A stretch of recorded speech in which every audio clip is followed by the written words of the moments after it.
The ballroom fell silent. 100 pairs of eyes turned toward her. This dusty, travel-worn woman clutching a carpet bag in a room dripping with crystal chandeliers and silk gowns. Someone laughed, then another. The whispers started like wildfire. Is that her? The nerve! Absolutely shameless. Clara's throat tightened. She didn't understand. She was here for seamstress work, nothing more. Then a voice cut through the chaos, deep, commanding, dangerous. That's my wife. Stay with me until the end of this story. Hit that like button and comment what city you're watching from so I can see how far this tale travels. The stagecoach had dropped Clara at the edge of town 3 hours past sunset, which was her first mistake. The second was trusting the hand-drawn map that Mrs. Hendricks had sent with her employment letter. The third was not turning around the moment she saw the fountain, an actual fountain, with carved angels and water that caught the moonlight like scattered diamonds. Seamstresses didn't work in places with fountains, but Clara was tired, bone-tired. The kind of tired that came from 2 weeks on dusty roads, sleeping in way stations that smelled like old tobacco and desperation, eating hardtack that could break teeth. Her feet ached in boots that had worn through at the heels somewhere in Nebraska. The Wyoming wind cut through her threadbare coat like it had a personal grudge. The estate loomed ahead, all stone and timber, windows blazing with warm light. Music drifted out. A waltz played on what had to be a real piano, not the saloon kind. Laughter and conversation hummed beneath it, the sound of people who'd never worried about their next meal. Clara checked the address on her crumpled letter one more time. Callahan Estate. This was it. She climbed the front steps, carpet bag clutched in both hands. The door was massive, carved with intricate patterns of wheat and cattle, the brass handle polished to a mirror shine.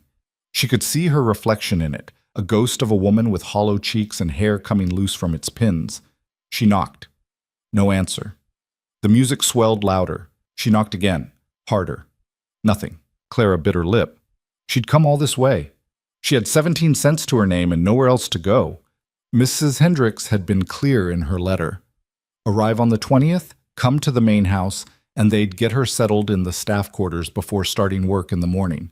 The door wasn't latched. It swung open when Clara leaned against it, just a little, just enough to peek inside. The entrance hall stole her breath. Marble floors. A chandelier that must have cost more than her entire life. A grand staircase swept upward, the banister gleaming. And beyond that, through open double doors, the ballroom. That's when Clara saw them. At least 100 people, maybe more. Women in gowns that probably required 3 people to get into, jewels at their throats catching the light. Men in tailored suits, some in formal wear that looked like it came from New York or San Francisco.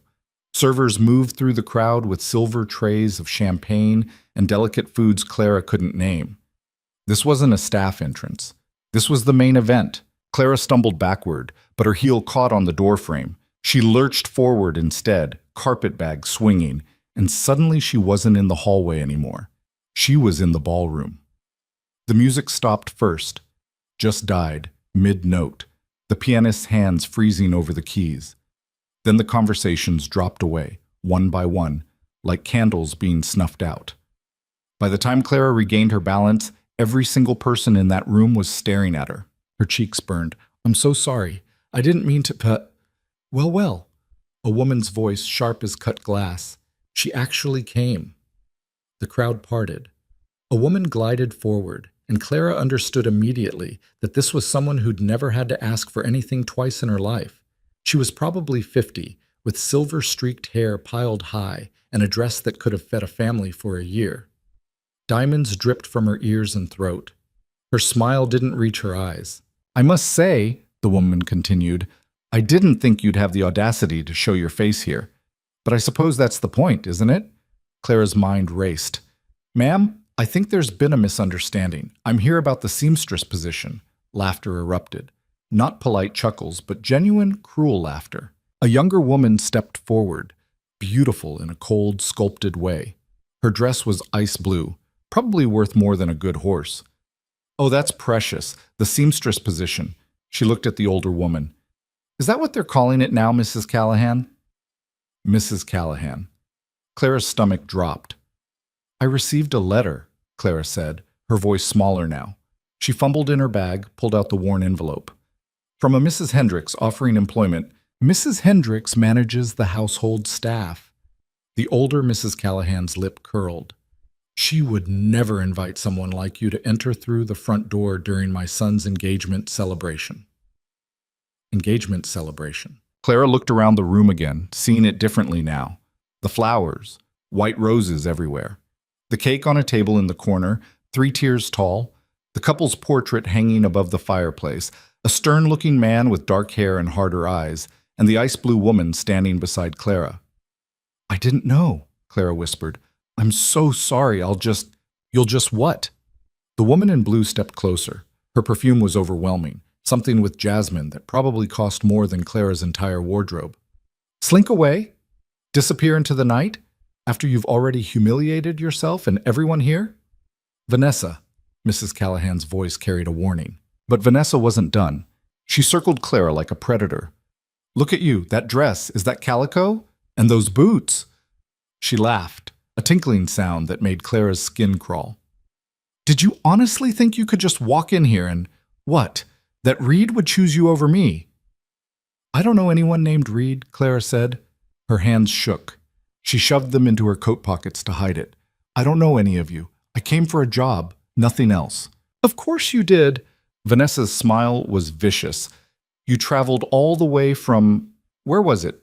Some charity house in Philadelphia, all for an honest seamstress position." The crowd murmured. Clara caught fragments. "Philadelphia orphanage. Heard she was writing him letters. Completely inappropriate. I never wrote any letters," Clara said, louder now. Anger was starting to burn through the humiliation.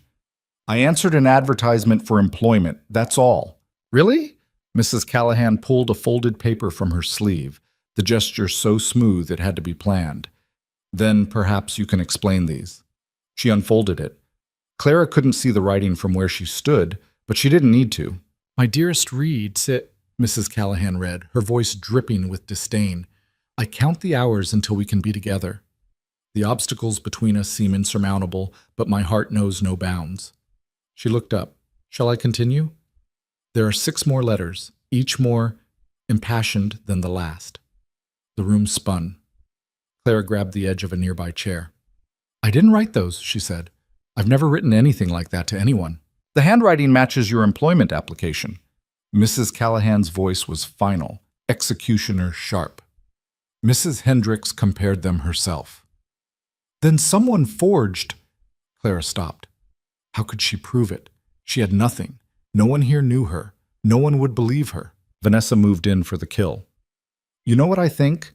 I think you're exactly what everyone's saying. A desperate woman who heard about Reed Callahan's wealth and decided to try her luck.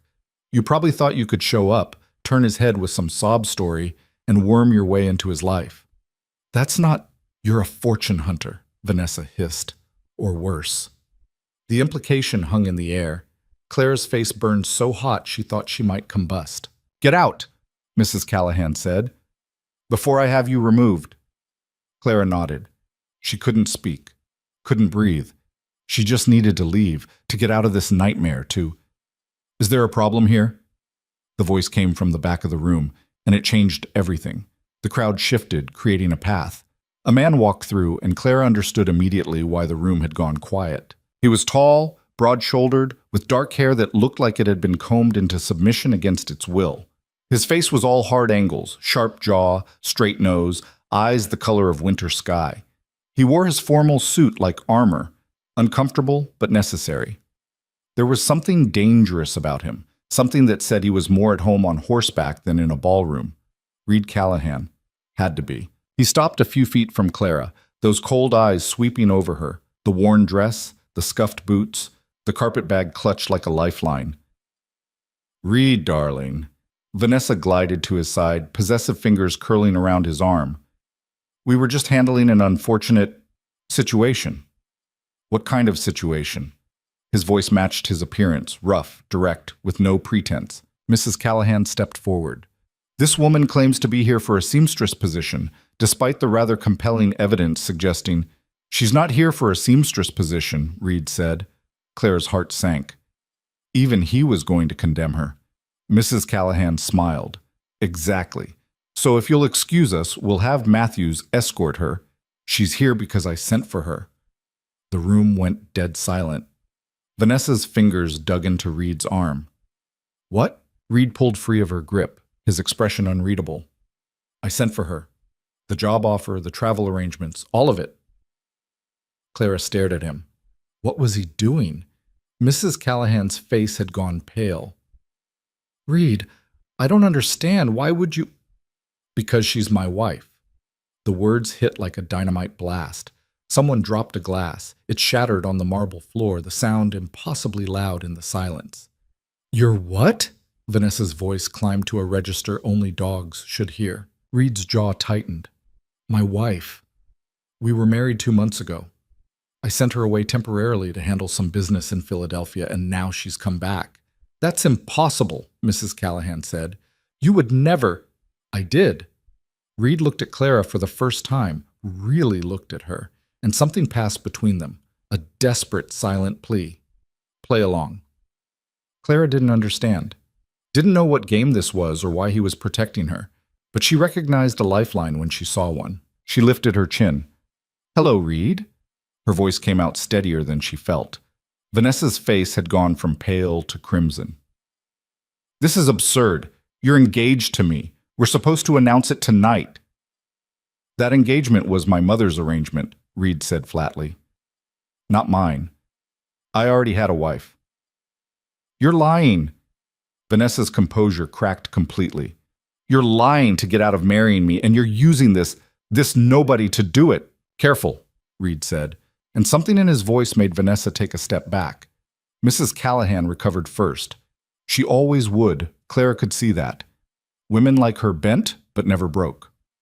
If what you say is true, she said, voice like frost, then where is the marriage certificate, the documentation? In my office safe, Reed said without hesitation. I'll have it brought out if you insist on making this into more of a spectacle than it already is. I insist on exactly that. Mrs. Callahan's eyes glittered. Because if you cannot produce proof, I'll know this is exactly what it looks like, a desperate lie to avoid your responsibilities. Reed nodded once. Matthews! An older man in butler's attire appeared from the side of the room. Sir, bring me the leather portfolio from the safe in my study. You know the one. Matthews hesitated for just a fraction of a second. Of course, sir. He disappeared. The silence that followed was excruciating. No one moved. No one spoke. They all just stood there, waiting. Clara's mind raced. What had she walked into? What was this man doing, and why? He'd just claimed her as his wife in front of what had to be the most powerful people in the territory. He'd destroyed his engagement, humiliated a beautiful woman who clearly loved him, or at least loved what he represented. For her. A stranger. It didn't make sense unless Clara looked around the room with new eyes. At Mrs. Callahan's rigid posture. At Vanessa's barely controlled fury. At the guests whispering behind gloved hands, scandal lighting up their faces like Christmas morning. This wasn't about her at all. This was about him, about power, about an arrangement he didn't want and couldn't escape. She was just the excuse. Matthews returned with the leather portfolio. He handed it to Reed, who opened it without ceremony. He pulled out a document, unfolded it, and held it up for his mother to see. Clara couldn't read it from her angle, but she saw Mrs. Callahan's expression change, saw the color drain from her face. That's impossible, the older woman whispered. How did you? It's legal and binding, Reed said. Filed with the county clerk 2 months ago. If you need additional verification, I can provide witnesses. He was bluffing. Had to be. But it was a good bluff, the kind that came from a man used to high-stakes poker games where lives and fortunes hung in the balance. Mrs. Callahan's hand trembled as she took the document. She read it, her lips pressing into a thin line. When she looked up, her eyes found Clara's, and in them was pure hatred. I see, she said quietly. How unexpected. Vanessa snatched the paper from her hands, read it, and threw it to the floor. This is fraud. It has to be. No one gets married and keeps it secret for 2 months. Apparently we did, Reed said. Why? Vanessa's voice broke. Why would you do this to me? For the first time, something like regret crossed Reed's face. I'm sorry. I never wanted to hurt you. But you did! Tears streamed down her face, ruining her careful makeup. You stood there and let our families plan this celebration. Let me believe. She couldn't finish. Her father stepped forward, a tall man with a military bearing and a face like weathered stone. This is an outrage. The arrangements between our families were made without my consent, Reed said. I respect you, sir, but I won't be sold like cattle to consolidate ranching empires. Sold? The man's voice rose. I offered you an alliance that would have made you the most powerful rancher in 3 territories. I don't want power. I want my land and my freedom. Then you're a fool. Reed's smile was cold. Maybe, but I'm a married fool, so the discussion is finished. Vanessa's father looked like he wanted to hit something. Instead, he turned to his daughter. Come, we're leaving. Daddy? Now, Vanessa. She looked at Reed one last time, her beautiful face twisted with pain and rage. You'll regret this, both of you. Then she swept out of the room, her father and a handful of guests following. The remaining crowd erupted into fevered whispers. Mrs. Callahan held up a hand and the room quieted. It seems we have much to discuss as a family. I think it's best if our guests, Rusty... No! Reed's voice cut through. We have nothing to discuss. Clara is my wife. She lives here now. That's the end of it. Reed. Mother, don't. Something dangerous flashed in his eyes. I've played your games for years, followed your rules, let you run my life while I focused on keeping this ranch alive. But this? He gestured around the ballroom. This ends tonight. Mrs. Callahan's mask cracked just for a moment. Clara saw hurt flash across her face before the steel returned. Very well, she said quietly, if that's your choice. She turned to the remaining guests, her smile perfectly calibrated. I apologize for the disruption. It seems my son has a flair for the dramatic. Please, continue enjoying the evening. The champagne is still flowing. Nervous laughter rippled through the crowd. The pianist started playing again, and slowly, reluctantly, the party resumed. But everyone kept glancing at Clara. Reed took her arm, his grip firm but not painful. Come with me.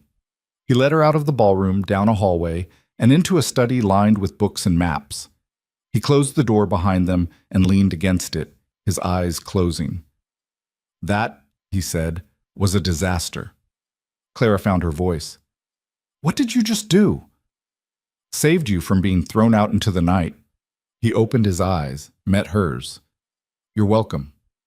I didn't ask. You were about to be destroyed. His voice was flat, factual. My mother would have made sure word spread across every settlement from here to Montana. You'd never work again, never be able to show your face in polite society. I'm not polite society, Clara said. I'm a seamstress. Not anymore. The weight of those words settled over her. I don't understand any of this, she said. Those letters, the accusations, and now you're claiming I'm your wife? Why? Reed moved to a cabinet, pulled out a bottle of whiskey, and poured himself a generous glass. He downed half of it before answering. Because I needed an escape route, he said, and you walked through my door at exactly the right moment. An escape route from what? From Vanessa, from my mother's plans, from being married off to consolidate ranching interests like I'm a prize bull. Clara's anger flared. So you decided to use me instead? To make me part of your lie? Yes. He didn't even have the grace to look apologetic. And before you get righteous about it, remember that I just saved you from public humiliation and probable destitution. So maybe we're even. Clara wanted to slap him, or scream, or both. Instead, she sank into a leather chair, her carpet bag falling to the floor. I can't do this, she said. I can't pretend to be your wife. I don't know how to be whatever it is you need me to be. You don't have to know. You just have to exist. Reed poured another drink, offered it to her. She shook her head. He shrugged and drank it himself. The marriage certificate is a forgery. A good one, but still fake. It'll hold up under casual scrutiny, but if anyone digs too deep, we're both finished. Then why? Because I had it prepared a month ago, when my mother first started pressuring me about Vanessa. I thought I might need it. Turns out I was right. Clara stared at him. You're insane. Probably. He sat on the edge of his desk. But I'm also desperate. The Hartley family, Vanessa's family, they've been trying to get control of Callahan land for a decade. They want to merge our ranches, squeeze out the smaller operations, and create a monopoly. My father fought them his whole life. He made me promise before he died that I'd never let that happen. So marry someone else. Anyone else. Why involve me? Because you're nobody, Reed said bluntly. No connections, no family with agendas, no expectations. You walked in here, and I saw a solution, a way out that doesn't involve alliances or politics or power plays. The truth of it stung, even though Clara had known it already. She was nobody. That's exactly what made her useful. I didn't write those letters, she said quietly. I know. Then who? Does it matter? Reed finished his drink. The damage is done. The story's out there. You're either my secret wife, or you're a scheming fortune hunter who needs to be run out of town. Which would you prefer? Clara closed her eyes. 2 weeks ago, she'd been in Philadelphia, working in a factory, sleeping in a boarding house where the walls were so thin she could hear rats scurrying. She'd seen the advertisement for seamstress work in Wyoming. Good pay, room and board, respectable employment. It had seemed like a miracle. Now she understood. There were no miracles, just different kinds of traps. How long? She asked. What? How long do I have to pretend? Reed considered. A year, maybe less. Long enough for the scandal to die down, for my mother to accept it, for the Hartleys to find another target. Then we can quietly dissolve the marriage. I'll set you up somewhere with enough money to start over. You'll be free. And if I say no, then I'll have Matthews drive you into town tonight, give you enough money for a ticket east, and you'll leave. But Clara? He leaned forward. You'll leave with everyone thinking you're exactly what Vanessa called you, that will follow you forever. She hated him. Hated his cold calculation, his arrogance, the way he'd turned her life into a chess piece in his game, but he wasn't wrong. 1 year, she said. 1 year.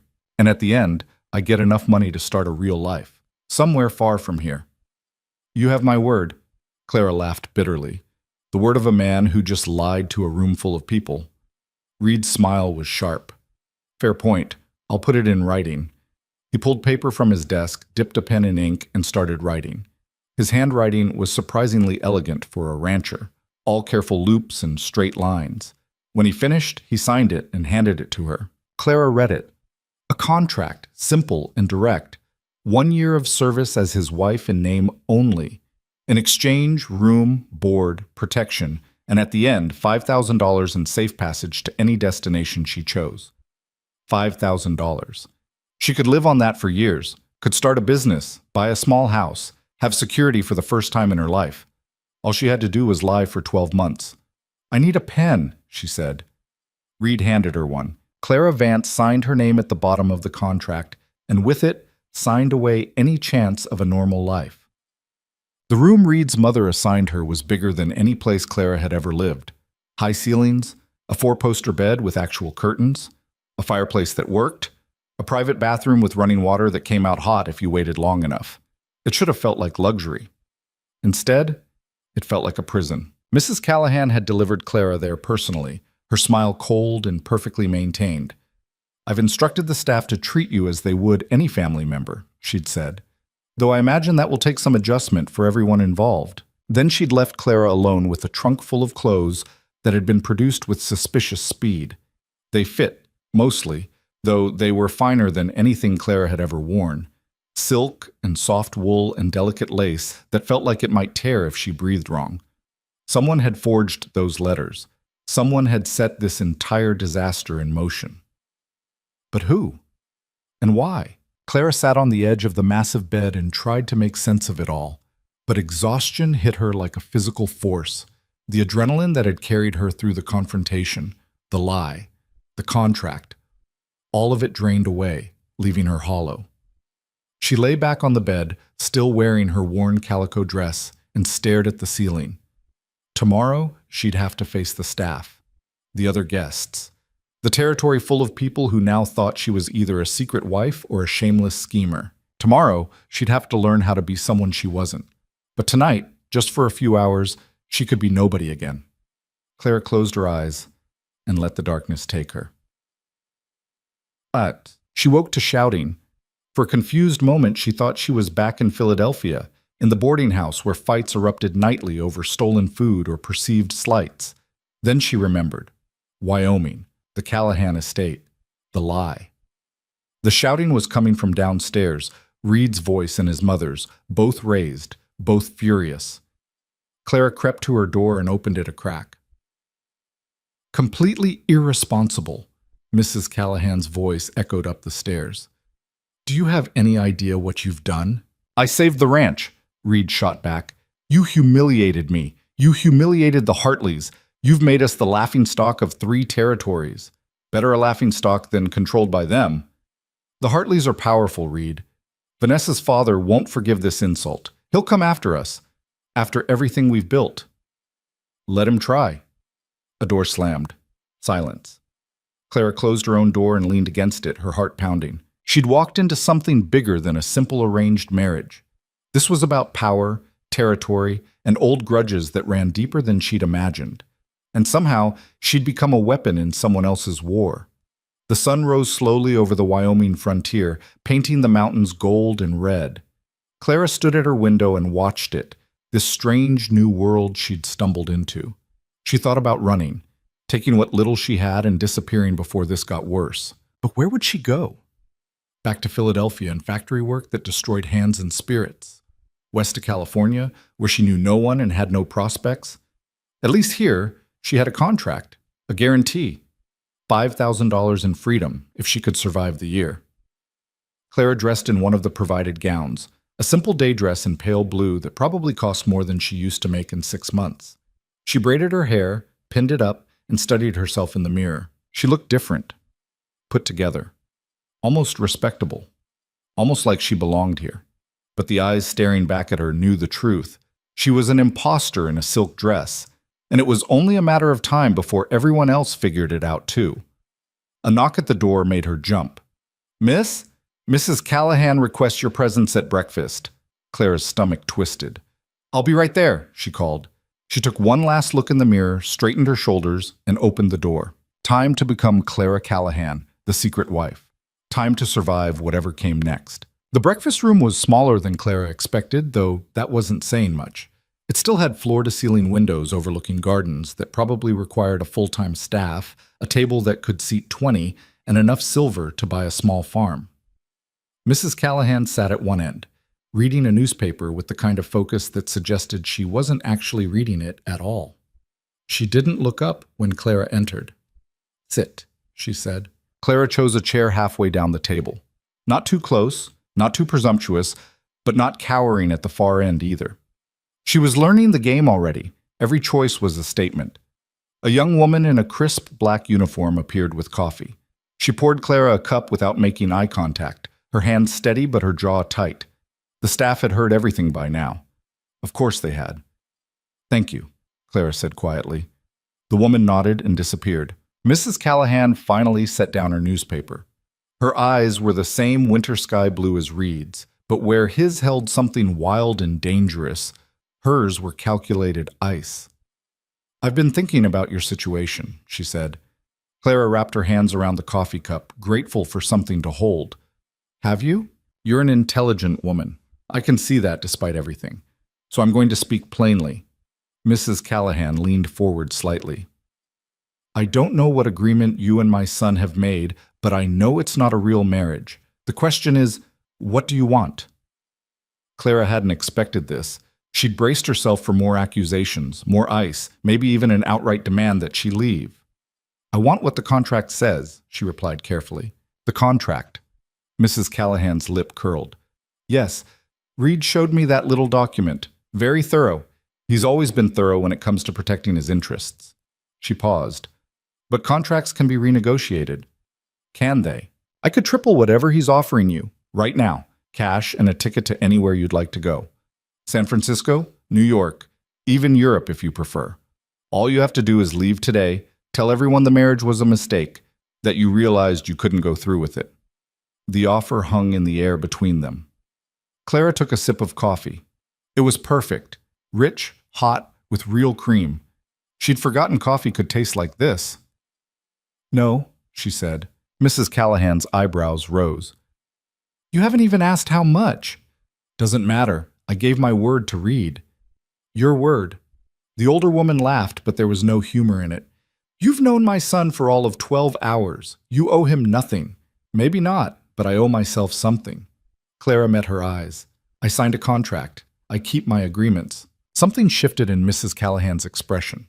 Not respect exactly, but a recalculation. She was looking at Clara differently now, seeing something she hadn't expected. Very well, she said. Then we'll do this the hard way. What's the hard way? You want to be part of this family? You'll have to prove you deserve it. Reed can claim you're his wife all he wants, but unless you can function in our world, you'll be exposed as the fraud you are within a week. She stood, smoothing her skirts. You have rough hands, poor posture, and no idea how to navigate society. You'll make mistakes, dozens of them. And when you do, everyone will know exactly what you are. Clara's cheeks burned, but she kept her voice level.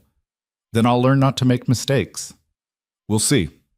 Mrs. Callahan moved toward the door, then paused. Breakfast is at 7 sharp. Dinner at 6. We dress for both. Mrs. Hendricks will provide you with appropriate clothing and instruction on household expectations. I suggest you pay close attention. One misstep at the wrong time, and this entire charade collapses. She left, her footsteps echoing down the hallway.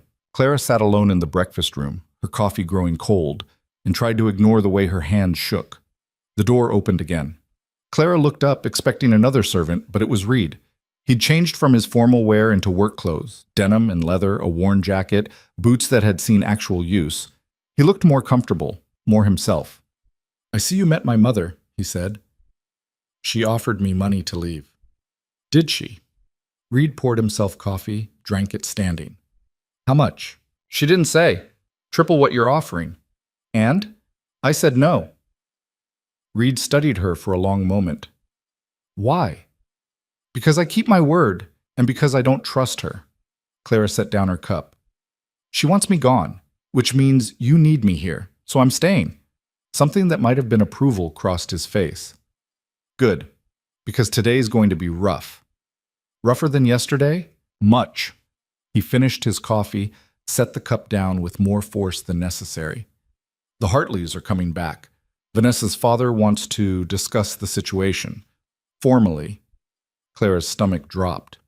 When? This afternoon, 3 o'clock. What does that mean, formally? Reed's jaw tightened. It means he's going to try to prove our marriage is fake. He'll have questions, tests, things we should know about each other if we've actually been married for 2 months. If we can't answer them, the contract falls apart. Worse than that. He'll push for charges, fraud, forgery, maybe even conspiracy. He could destroy me legally if he gets enough evidence. Clara stood. Then we need to get our story straight. Already working on it. Reed pulled a folded paper from his pocket. I wrote down everything we need to know. When we met, where we got married, why we kept it secret, memorize it, all of it, by this afternoon. She took the paper, scanned it. The handwriting was the same as the contract. Neat, precise, completely at odds with the rough rancher in front of her. Where did we meet? She asked. Philadelphia, 3 months ago. I was there buying breeding stock and you were working at a textile factory near the stockyards. What factory? Belmont Mills. Clara looked up sharply. That's a real place. I worked there. Reed's expression didn't change. I know. I had someone research you after you sent in your employment application. You, Clara's anger flared. You've been planning this? Not specifically, but I've been planning something like it for months. I needed an exit strategy from Vanessa, and I needed it to be bulletproof. He pointed at the paper. Keep reading. Clara forced herself to focus on the words. According to Reed's fabricated story, they'd met when she brought him water during a tour of the factory floor. They talked about textile patterns, of all things, and discovered a shared interest in design. He'd sought her out the next day, taken her to dinner at a modest restaurant. 2 weeks of courtship followed, quiet, away from prying eyes. Then a simple ceremony at a county clerk's office, with 2 random witnesses pulled from the street. Why did we keep it secret? Claire asked. Because you insisted. You didn't want to be seen as someone marrying for money. You wanted to prove yourself first, build a life on your own terms. I respected that, so I agreed to wait until you were ready to come west. It was actually a decent story. It explained the secrecy, positioned Clara as principled rather than opportunistic, and gave Reed a reason to go along with it. "What about the letters?" she asked. "The ones your mother showed everyone?" Reed's expression darkened. "Those were real. Someone's been sending them to me using your name. I don't know who or why yet, but I'm working on it." "Could it be Vanessa?" "Maybe. Or her family. Or my mother trying to force my hand." He shrugged. "Doesn't matter right now. What matters is getting through today." A knock at the door. Mrs. Hendricks entered, a compact woman in her 50s with iron gray hair and eyes that missed nothing. Clara recognized her immediately from the employment letter. "Mr. Callahan," she said, "your mother asked me to begin Miss Vance's instruction." "Mrs. Callahan," Reed corrected. "Her name is Mrs. Callahan now." Mrs. Hendricks' mouth tightened. "Of course. My apologies, Mrs. Callahan." The title sounded wrong in Clara's ears, like clothing that didn't fit. Reed turned to leave, then paused. "Clara, don't let them break you. You're stronger than you think." Then he was gone, leaving her alone with Mrs. Hendricks and a whole new set of impossible expectations. The next 4 hours were torture dressed up as education. Mrs. Hendricks walked Clara through the house, pointing out rooms and their purposes, introducing staff members whose names blurred together, explaining rules that seemed designed to trip her up. The morning room was for correspondence. The drawing room was for entertaining. The library was private family space. Don't speak to the groundskeepers unless absolutely necessary. Always dress for dinner. Never enter the kitchen. That was Cook's domain. "You'll need to learn the household accounts," Mrs. Hendricks said, leading Clara into a small office off the main hallway. "Mrs. Callahan Sr. has always managed them, but as Reed's wife, you'll be expected to understand the finances." Clara looked at the ledgers stacked on the desk, columns of numbers, receipts, invoices. "I can do basic arithmetic." "This is more than basic." Mrs. Hendricks opened one of the ledgers. "The ranch employs 43 people year-round, more during cattle drives. Each has different wages, housing arrangements, and benefits. Then there's equipment maintenance, feed costs, veterinary care, property taxes, and investments. The household itself runs another 15 people. You'll need to approve expenditures, manage budgets, and prepare quarterly reports." Clara's head spun. "Quarterly reports for what?" "For the family trust. The Callahan estate isn't just a ranch. It's a business worth hundreds of thousands of dollars, possibly more, depending on cattle prices." Mrs. Hendricks closed the ledger. "But we'll start with something simpler. Menu planning." Menu planning turned out to be anything but simple. Clara had to learn the preferences of family members, the capabilities of the kitchen staff, seasonal availability of ingredients, proper courses for different types of meals, and how to balance nutrition with presentation with budget. "Mrs. Callahan Sr. prefers French preparation," Mrs. Hendricks explained. "But Reed likes plain food, meat, potatoes, bread. You'll need to find a middle ground that doesn't offend either of them." "What if I just let the cook decide?" Mrs. Hendricks looked at her like she'd suggested burning down the house. "The lady of the house always sets the menu. It's a matter of authority. If you abdicate that responsibility, the staff will assume you're weak, and Mrs. Callahan Sr. will use it as evidence that you're unfit for your position." Everything was a test. Every decision, every conversation, every moment. By noon, Clara's head throbbed. She'd filled pages with notes, names, rules, procedures, but half of it had already started to blur together. "We'll continue after lunch," Mrs. Hendricks said. "You'll need to change first. The dress you're wearing is appropriate for morning, but lunch requires something lighter." "I don't know which dress." "I'll send Mary to help you. She'll be your lady's maid." "I don't need a maid." Mrs. Hendricks' expression was patient but firm. "Mrs. Callahan, every woman of your position has a lady's maid. It's not about need, it's about appearances. If you don't have one, people will talk. People are already talking. Then don't give them more ammunition." Mary turned out to be the same young woman who'd poured Clara's coffee at breakfast. She was maybe 20, with dark hair pinned back and nervous hands. She helped Clara change into a pale yellow dress that required 3 petticoats and a corset that made breathing an adventure. Then she redid Clara's hair, pulling it into an elaborate style that involved pins and twists Clara could never replicate on her own. "Have you worked here long?" Clara asked, trying to make conversation. 2 years, ma'am." Mary's voice was barely above a whisper. You don't have to call me ma'am. Clara is fine. Mary's hands stilled. Mrs. Hendricks says we're to address you properly. You're family now. Family. The word sat heavy and wrong. What do people think? Clara asked. The staff, I mean. About all this? Mary hesitated, her fingers fumbling with a hairpin. It's not my place to say, ma'am. I'm asking anyway. A longer pause, then, they think Mr. Reed's protecting you, that you must have gotten yourself in trouble somehow, and he's being noble about it. Clara's cheeks burned. They think I'm pregnant. Some do, yes. I'm not. I didn't say I believed it, ma'am. Mary finished with Clara's hair, stepped back. There. You look lovely. Clara looked at herself in the mirror. She did look lovely, in an unfamiliar way. The dress fit perfectly, the hairstyle was elegant, and with a bit of color in her cheeks from embarrassment, she almost looked like she belonged in this house. Almost. Mary, she said quietly, if I make mistakes, and I will you tell me? Privately, so I can fix them? Mary met her eyes in the mirror. That's not really proper, ma'am. I know, but I'm asking anyway. Something shifted in the girl's expression. A decision made. All right, she said, but only when no one else is watching.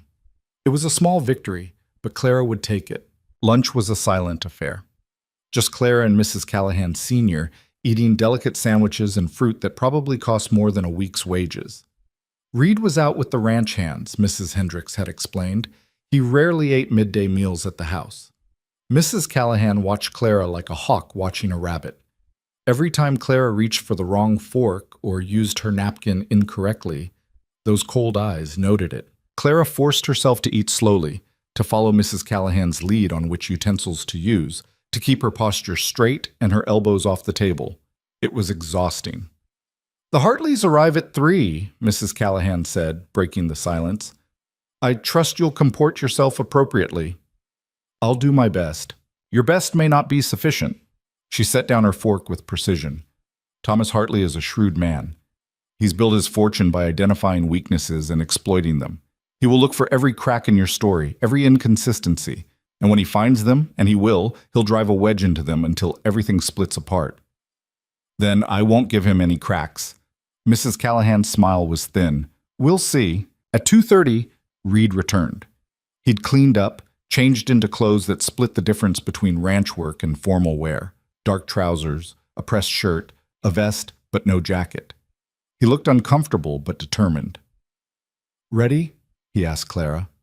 No, but I don't suppose that matters. It doesn't.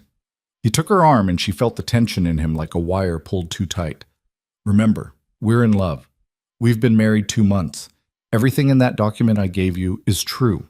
What if he asks something that's not in the document? Follow my lead, and whatever you do, don't hesitate. Hesitation looks like lying. They walked together into the drawing room, a space Clara had been in only briefly during Mrs. Hendricks's tour. It was all dark wood and heavy furniture, portraits of stern-looking Callahan staring down from the walls. Mrs. Callahan Sr. was already there, seated in a high-backed chair like a queen on a throne, and across from her, standing by the fireplace, was Thomas Hartley. He was exactly as Clara expected, tall, rigid, with steel-gray hair and eyes that calculated the value of everything they saw. Vanessa stood beside him, her beautiful face a mask of controlled fury. Reed, Thomas said. His voice was measured, almost pleasant. Thank you for seeing us. Didn't have much choice, did I? Reed guided Clara to a settee, sat beside her. You made it clear this conversation was happening whether I wanted it or not. Because we deserve answers. Thomas's gaze shifted to Clara and she felt pinned by it. Mrs. Callahan, or should I say Miss Vance? It's Mrs. Callahan, Reed said. So you claim.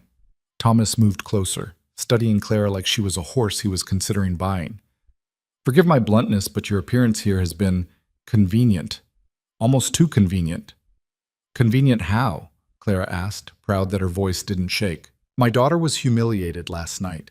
An engagement that had been carefully planned for months was destroyed. And you, a woman no one has ever heard of, suddenly appear with a marriage certificate that supposedly predates that engagement. He paused. It raises questions. The certificate is legal, Reed said. Perhaps, but legal documents can be forged. Dates can be falsified. Thomas pulled a paper from his pocket. I took the liberty of visiting the county clerk this morning. According to their records, your marriage was filed on March 15th, 2 months ago, exactly as you claimed. Clara felt Reed relax slightly beside her. However, Thomas continued, the clerk also noted something interesting. The filing was submitted by mail, not in person, which means anyone could have sent it, with any date they chose. The room went cold. Are you accusing me of fraud? Reed's voice was dangerous. I'm suggesting that the timing is suspicious, and that before we accept this marriage as legitimate, we deserve proof beyond a piece of paper. Thomas looked at Clara. Tell me, Mrs. Callahan, where exactly did you and Reed get married? Clara's mind raced through the document Reed had given her. Philadelphia, the county clerk's office on Market Street. What day? March 13th, a Wednesday. What time? 2 in the afternoon. Who were the witnesses? Clara hesitated for just a fraction of a second, not because she didn't know, but because she was pulling the names from memory. James Morrison and Sarah Chen. They were waiting in the hall, and Reed asked them to sign. Thomas's eyes narrowed. He was looking for the hesitation, the crack. What were you wearing? Vanessa asked suddenly. Her voice was sharp, hostile. Clara turned to her. I'm sorry? Your wedding day. What were you wearing? This wasn't in Reed's document. Clara looked at Reed, but his expression gave her nothing. She thought fast. What would someone like her, someone working in a factory, someone with no money, wear to a simple courthouse wedding? A blue dress, she said. Cotton, with small white flowers. It was the nicest thing I owned. How romantic, Vanessa said, her tone dripping sarcasm. And Reed? What was he wearing? Brown suit, white shirt, no tie. He said it made him feel like he was being strangled. She felt Reed shift beside her and prayed she'd guessed right. Where did you go afterward? Thomas asked. A restaurant. Small place, couple blocks from the courthouse. We had dinner and then Reed had to catch a train back west. What was the name of the restaurant? Clara's mind went blank. She hadn't expected details this specific. I don't remember, she said honestly. It wasn't fancy, just somewhere close. You don't remember the name of the restaurant where you had your wedding dinner? Vanessa's laugh was cruel. How convenient. It's been 2 months, Clara said, letting frustration creep into her voice. And we were focused on each other, not the name of the place. What did you eat? Thomas pressed. Chicken, roasted, with potatoes and carrots. And Reed? Clara looked at Reed, took a risk. Steak, she said, medium rare. He always orders steak when it's available. Reed's hand found hers, squeezed once, confirmation. This is absurd, Mrs. Callahan Sr. said from her chair. You're interrogating them like criminals. Because something doesn't add up. Thomas turned to Reed. If you were married in March, why announce it now? Why let my family plan an engagement celebration if you knew it was impossible? Because I'm a coward, Reed said flatly. I didn't know how to tell you, didn't know how to tell my mother. I kept putting it off, hoping Clara would arrive and solve the problem for me. He looked at Vanessa. I'm sorry. I should have been honest from the start. You should have, Vanessa said quietly. I deserved better than this. For the first time, Clara felt genuine sympathy for the woman. She was being used just as much as Clara was, a pawn in a game she hadn't chosen to play. Thomas wasn't done. I want to speak with the witnesses, Morrison and Chen. Where can I find them? Philadelphia, Reed said. Obviously. Where in Philadelphia? I don't know. We met them that day. Random people who agreed to help. How very convenient that your witnesses are impossible to locate. It was a courthouse wedding, not a society event. We took who we could get. The conversation was spiraling. Clara could feel it, could see Thomas building his case piece by piece. May I ask something? Clara said. Everyone looked at her. Why does it matter so much to you? She asked Thomas. Whether the marriage is real or not. Reed made his choice. Vanessa deserves better than being forced into a marriage with someone who doesn't love her. So why are you fighting this? Thomas's expression hardened. Because your husband owns the water rights to 15,000 acres. Because those rights are worth more than your limited understanding can comprehend. Because my family has worked for a decade to position ourselves for a merger that would have benefited both our ranches. So this is about money. This is about legacy, about building something that lasts. He stepped closer. And I won't let some factory girl destroy years of planning because she sees an opportunity to climb above her station. Thomas, Mrs. Callahan warned, but he ignored her. You want to know what I think? I think Reed panicked when he realized he'd have to marry Vanessa. I think he found you, some desperate woman with nothing to lose, and made you an offer. Play his wife for a while, get paid handsomely, and disappear when it's convenient. That's not, Clara started. Isn't it? Thomas pulled another document from his pocket. I did some research on you too, Miss Vance. You have no family, no connections, no prospects. You were working in a factory for pennies, living in a boarding house with 12 other women. Then suddenly you have an opportunity to come west, to live in luxury, to marry into one of the wealthiest families in Wyoming? He threw the paper on the table. You'd be a fool not to take that deal. Clara's cheeks burned. Every word he said was true, or close enough that denying it felt pointless. Enough, Reed said, standing. You've made your accusations. Now either prove them or get out of my house. Oh, I'll prove them. Thomas's smile was cold. I've already sent telegrams to Philadelphia. I'll have investigators looking into that courthouse filing, tracking down these mysterious witnesses, examining every detail of your story. And when I find the crack, and I will find it, I'll expose you both. Then I guess we'll see each other in court, Reed said. I guess we will. Thomas offered his arm to Vanessa. Come, daughter. We've wasted enough time here.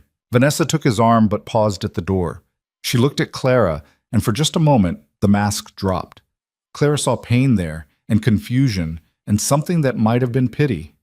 I hope it's worth it, Vanessa said quietly. Whatever he's paying you. Then they were gone. The room exhaled. Mrs. Callahan stood, smoothed her skirts. That could have gone better? Could have gone worse, Reed said. He'll find something. Thomas always does. Then we'll deal with it when he does. Reed turned to Clara. You did well, better than I expected. I don't feel like I did well.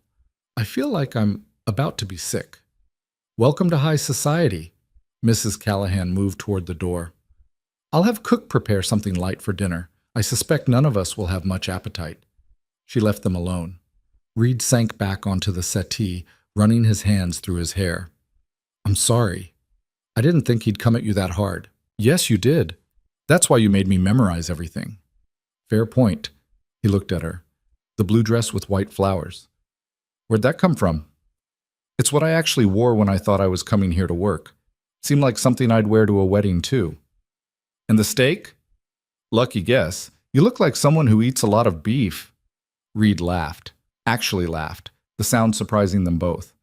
I do eat a lot of beef. It's basically the family business. Clara found herself smiling despite everything. I noticed. They sat in silence for a moment. Through the windows, Clara could see ranch hands moving cattle in the distance, the mountains rising beyond them like sleeping giants. He's going to find out, she said quietly. Those witnesses don't exist. The restaurant doesn't exist. Any investigator worth his pay will figure it out in a week. Maybe. Or maybe I know some people in Philadelphia who owe me favors, people who might be willing to confirm a story if the price is right. Clara looked at him sharply. You're going to bribe witnesses? I'm going to protect what's mine. There's a difference. Is there? Reed met her eyes. You signed a contract. That makes you part of this ranch, part of this family for the next year. I protect my own, always. Something in his tone made Clara's chest tight. She wanted to argue, to say that bought loyalty wasn't real loyalty, that forcing people to lie made them all guilty of the fraud Thomas accused them of. But she was too tired, and somewhere along the way, between the interrogation and the lies and the weight of trying to be someone she wasn't, she'd started to understand Reed's desperation. They were both trapped, just in different cages. I need air, she said, standing. There's a garden behind the east wing. It's private. No one will bother you there. Clara nodded and fled before the walls could close in completely. The garden was beautiful, roses and herbs and flowering plants Clara couldn't name. A stone bench sat beneath a willow tree, and she collapsed onto it, finally alone. She'd survived her first full day as Clara Callahan. Barely. But Thomas Hartley was right about one thing. She was a factory girl playing at being something she wasn't. And every day she stayed here, the risk grew that someone would see through the performance. Clara closed her eyes and listened to the wind in the willow branches, trying to remember who she'd been before all this, before the lies and the contracts and the silk dresses. But that person was already fading, being replaced by someone harder, someone who could lie to a man's face and sleep at night, someone who was learning to survive at any cost. And Clara wasn't sure if that was strength or surrender. The days that followed became a strange rhythm of performance and survival. Clara woke at dawn, dressed in clothes that cost more than she used to earn in months, and pretended to be someone she wasn't. Breakfast with Mrs. Callahan Sr., who watched every movement like a naturalist studying an exotic specimen. Lessons with Mrs. Hendricks on household management, etiquette, the 1,000 invisible rules that separated people like the Callahans from people like Clara. Dinners where she and Reed played their parts. The loving newlyweds who couldn't keep their eyes off each other, whose hands found each other across the table, who smiled at private jokes that didn't exist. It was exhausting. 3 weeks in, Clara was managing the household accounts without making mistakes that would get her exposed. She could navigate a 7-course dinner without using the wrong fork. She'd learned which topics were acceptable conversation and which would mark her as common. The staff had stopped looking at her with open suspicion and settled into wary acceptance. But Thomas Hartley's investigation hung over everything like a coming storm. "He's got people asking questions in Philadelphia," Reed told her one night. They were in his study, going over the week's expenses. It had become their routine. After dinner, when his mother retired, they'd meet here and drop the pretense for an hour. 3 different investigators, from what my contacts say. They're being thorough. Clara's hand stilled over the ledger. "Have they found anything?" "Not yet. I paid 2 people to claim they were our witnesses, gave them the whole story, coached them on details. They'll hold up under casual questioning, but if Hartley brings in lawyers..." Reed shook his head. "It's a risk. Everything about this is a risk." "Yeah." He poured himself whiskey, offered her the bottle. She shook her head. "There's something else. Hartley's been buying up land. Small parcels mostly, ranchers who are struggling, can't make payments on their loans. He's creating a boundary around Callahan property." Clara looked up from the ledger. "Why?" "Control. If he owns everything around us, he controls our access to markets, water routes, cattle drives. He can strangle us slowly without firing a shot." Reed's jaw tightened. "It's what he does. Finds pressure points and squeezes until people give in." "What are you going to do?" "Fight. What else can I do?" He downed the whiskey in one swallow. "I've got meetings set up with some of the smaller ranchers, trying to convince them to hold out, but most of them are desperate. Hartley's offering cash they can't refuse." Clara closed the ledger. "There has to be something we can do." "We?" Reed raised an eyebrow. "This isn't your fight." "I'm playing your wife. That makes it my fight whether I want it or not." Something shifted in Reed's expression. He studied her for a long moment. "You're different than you were 3 weeks ago." "How?" "Harder, more confident, less like you're about to run." He paused. "I'm not sure if that's good or bad." Clara wasn't sure either. She felt herself changing, could sense it happening beneath her skin. The girl who'd walked through those doors, timid, desperate, willing to take whatever scraps were offered, was being replaced by someone who looked people like Thomas Hartley in the eye and didn't flinch. "Your mother thinks I'm corrupting you," Clara said. Reed laughed. "My mother thinks everyone's corrupting me. She's probably right." A knock at the door. Matthews entered, his expression grim. "Sir, there's a situation at the south pasture. Lightning struck near the horse barn. Small fire, but the horses are spooked. Mr. Davies thought you should know." Reed was on his feet immediately. "How bad?" "Fire's contained, but the horses broke through a fence section. They're scattered. Some ran toward the canyon." "That canyon's got a 60-foot drop." Reed grabbed his coat. "Get every available hand out there. We need those horses found before they hurt themselves." "Already done, sir, but with the storm rolling in..." "I know." Reed turned to Clara. "I have to go. This could take all night." "I'll come with you." "No. It's dangerous, and you don't know the terrain." "I grew up around horses. My father worked stables before he died. I can help." Reed hesitated. Clara could see him calculating the risk of bringing her versus the need for every pair of hands. "You ride?" he asked. "Yes." "Fine. But you stay close to me. If I tell you to do something, you do it. No questions." Clara was already moving toward the door. "Let's go." The storm hit as they reached the pasture. Wind first, whipping across the grassland hard enough to sting exposed skin. Then rain, cold and horizontal, turning the ground to mud within minutes. Lightning cracked overhead, illuminating a scene of controlled chaos. Ranch hands on horseback, lanterns swinging, voices shouting over the wind. Davies, the ranch foreman, rode up. He was maybe 50, weathered and competent, with eyes that had seen everything twice. "We've rounded up about half," he yelled over the storm. "But a group of 6 or 7 ran toward Devil's Canyon. We can't see them in this weather." "How long ago?" Reed asked.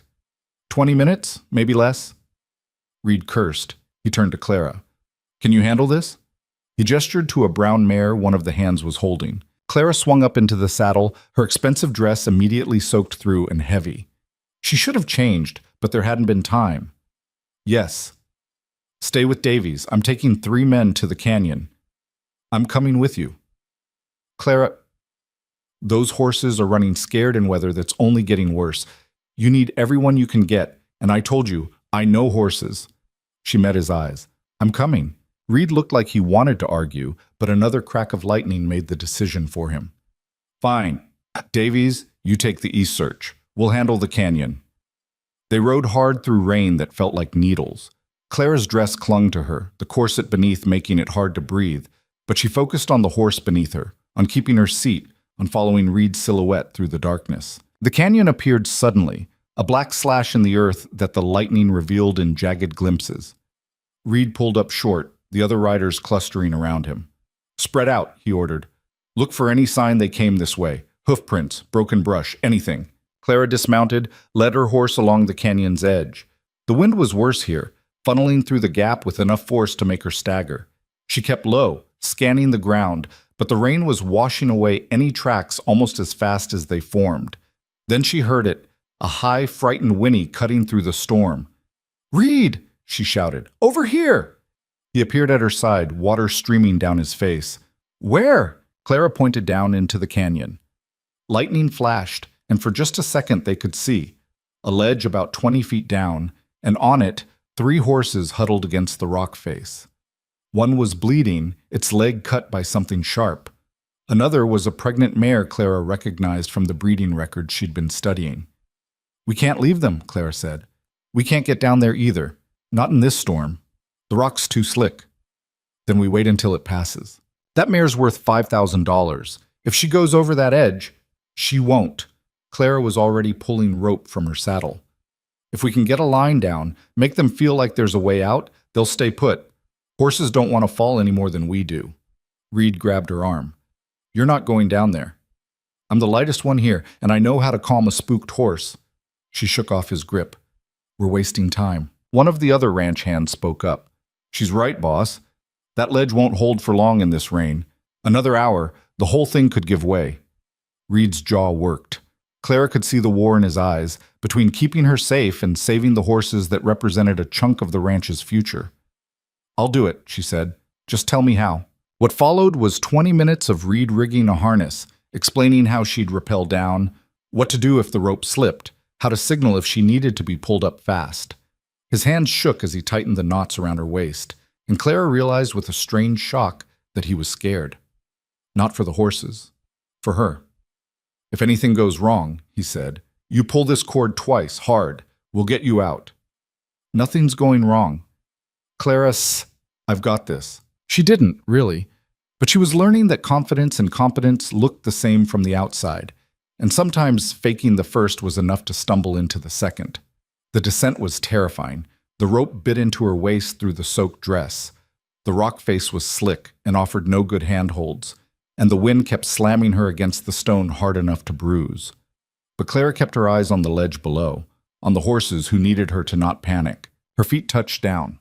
The ledge was maybe 10 feet across, barely wide enough for the 3 horses who pressed themselves against the back wall. The pregnant mare was shaking, her eyes rolling white. The injured one tried to rear but couldn't with the limited space. Easy, Clara murmured, keeping her voice low and steady. Easy, girl. Nobody's hurting you. She moved slowly, hands out, letting them see her. The mare screamed and stamped but didn't bolt. There was nowhere to bolt to. Clara started humming, an old song her father used to sing in the stables, something wordless and repetitive. She'd seen him calm dozens of frightened horses with it, watched the sound cut through their panic better than any command. It worked now. The mare's ears swiveled forward, focusing on the sound. Her shaking slowed. Clara kept humming as she checked the injured horse's leg. Deep cut, but not fatal. It would need stitches, care, but the horse would survive. She used strips torn from a ruined dress to bind it, all the while humming that damn song. Above her, she could hear Reed shouting, but the wind tore his words away. The pregnant mare took a tentative step forward. Clara held still, let the horse come to her. When the mare's nose touched her shoulder, Clara slowly raised her hand, stroked the wet neck. "Good girl," she whispered. "We're getting you out of here." The third horse, a young gelding, had wedged himself into a crack in the rock and refused to move. Clara worked on him last, using her voice and gentle pressure until he finally, reluctantly, stepped out. Then came the hard part. Clara signaled up, 3 sharp tugs on the rope, the sign Reed had taught her that meant send down the harnesses. They lowered 3, one at a time. Clara fitted them onto the horses, working by feel in the darkness between lightning strikes. The pregnant mare first, because she was the most valuable, then the injured one. Finally, the gelding. Each time the ranch hands above would pull, the horse would resist, Clara would push and cajole and force, until finally the animal would scramble up the slick rock face to safety. When the last one was gone, Clara sagged against the canyon wall. She was shaking now, adrenaline draining away and leaving exhaustion in its wake. The rope came back down with a fresh harness. Clara strapped in and gave 2 hard pulls. The ascent was worse than going down. Her muscles were spent, and twice she lost her footing and spun wildly on the rope before catching herself. But hands grabbed her when she reached the top, pulling her over the edge. Reed was there. He pulled her into his arms, and for a moment they just stood there in the pouring rain while he held on like he'd forgotten how to let go. "You're insane," he said into her hair. "Completely insane. The horses are safe." "I don't care about the horses." Clara pulled back enough to see his face. His eyes were wild, and she realized he wasn't talking about the horses anymore. Then his mouth was on hers. The kiss was nothing like the chaste pecks they'd performed for his mother, nothing like the careful affection they displayed at dinner. This was desperate and raw and real. Reed's hands fisted in her soaked hair, Clara's fingers digging into his shoulders, both of them shaking from cold and fear, and something neither wanted to name. When they broke apart, Reed pressed his forehead to hers. "We should get back," he said, voice rough, "before you freeze to death." Clara nodded, not trusting her voice. They rode back to the ranch in silence, the storm beginning to break. By the time they reached the barn, the rain had slowed to a drizzle and the first hints of dawn were lightening the eastern sky. Davies met them. "All accounted for. No major injuries except the one you found. Doc's already working on her." He looked at Clara, at her ruined dress and muddy face and bleeding hands. "Ma'am, you did good work tonight." "Thanks," Clara managed. She dismounted, her legs nearly giving out. Reed caught her elbow. "I'll get her inside," he said. "Make sure the mare gets the best care. And Davies? Not a word about tonight to anyone." Davies nodded, understanding immediately. The lady of the house wasn't supposed to go rappelling into canyons during storms. It wasn't proper. It wasn't safe. It wasn't what someone like Clara Callahan should do, but Clara Vance would have done it without thinking twice. They were halfway to the house when they saw her. Mrs. Callahan Sr. stood in the doorway, wrapped in a silk robe, her face unreadable. "I heard the commotion," she said. "Are the horses safe?" "Yes," Reed said. Her eyes moved to Clara, taking in the destroyed dress, the rope's burns on her wrists, the mud and blood and exhaustion. "You went down into the canyon," she said. It wasn't a question. Clara lifted her chin. "The horses needed help." "The horses are worth money. You are supposedly my son's wife. There's a difference in value." "Mother," Reed started, but Mrs. Callahan held up a hand. She stepped forward, studied Clara's face. When she spoke again, her voice was different, softer, almost like she was talking to a real person instead of a problem to be solved. "Go get cleaned up," she said. "Mary's waiting upstairs. I'll have Cook prepare something hot." She paused. "You did well tonight. Foolishly, but well." Then she turned and walked back into the house, leaving them standing in the dawn light. "Was that a compliment?" Clara asked. "I think so. I'm not sure. I've never heard one from her before." They stood there another moment, neither quite ready to go inside and resume the performance. "About what happened," Reed said. "At the canyon? The horses are safe. That's what matters." "That's not what I meant." Clara knew, but acknowledging the kiss meant acknowledging that something had shifted between them, and she wasn't ready for that. This was supposed to be simple. A business arrangement. 1 year of pretending in exchange for freedom and money, except it wasn't simple anymore. "We should go in," she said, "before your mother changes her mind about that hot food." Reed looked like he wanted to argue, but he just nodded. "Yeah, you're probably right." They walked into the house together, careful not to touch, both pretending the world hadn't tilted sideways in the rain. The telegram arrived 2 days later. Thomas Hartley's investigators had found inconsistencies in the witness statements. They wanted depositions, formal interviews, legal documentation, the kind of scrutiny that would crack Reed's carefully constructed lies wide open. "He's backing me into a corner," Reed said, staring at the telegram. They were in his study again, the door locked. "Either I produce evidence that doesn't exist, or I admit the marriage is fake." "What if we gave him something else?" Clara said. "Like what? Like a reason to back off that's more valuable than destroying you." She'd been thinking about this since the confrontation, watching the way power moved in this world. Hartley wants control. He wants to dominate the ranching territory. But what if he had competition that scared him more than you do? Reed leaned back in his chair. "You want to create a bigger threat. I want to make him see that crushing you makes his own position weaker." Clara pulled out the land records she'd been studying. "He's been buying up small ranches, right?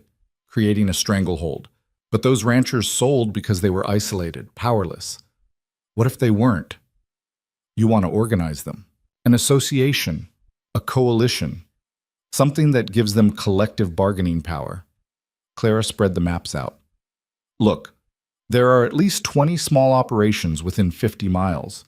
Individually, they're easy targets. Together, they could set prices, share resources, maybe even outbid Hartley when he tries to force them out." Reed stared at the maps. "That's never been done here. These ranchers, they're independent, stubborn. They don't trust each other. Then make them trust you. You're a Callahan. You've got land, money, reputation. If you back this, others will follow. And if Hartley finds out I'm behind it, he'll have a choice. Come after you legally and risk turning every small rancher in 3 territories against him, or back off and accept that he can't control everything." Clara met his eyes. "Right now he's winning because you're fighting alone. Change the game." Reed was quiet for a long time. Then he started to smile. Not the cold, calculated smile he wore for society, but something genuine. "You're getting good at this," he said. "The strategy, the politics. Almost like you were born to it.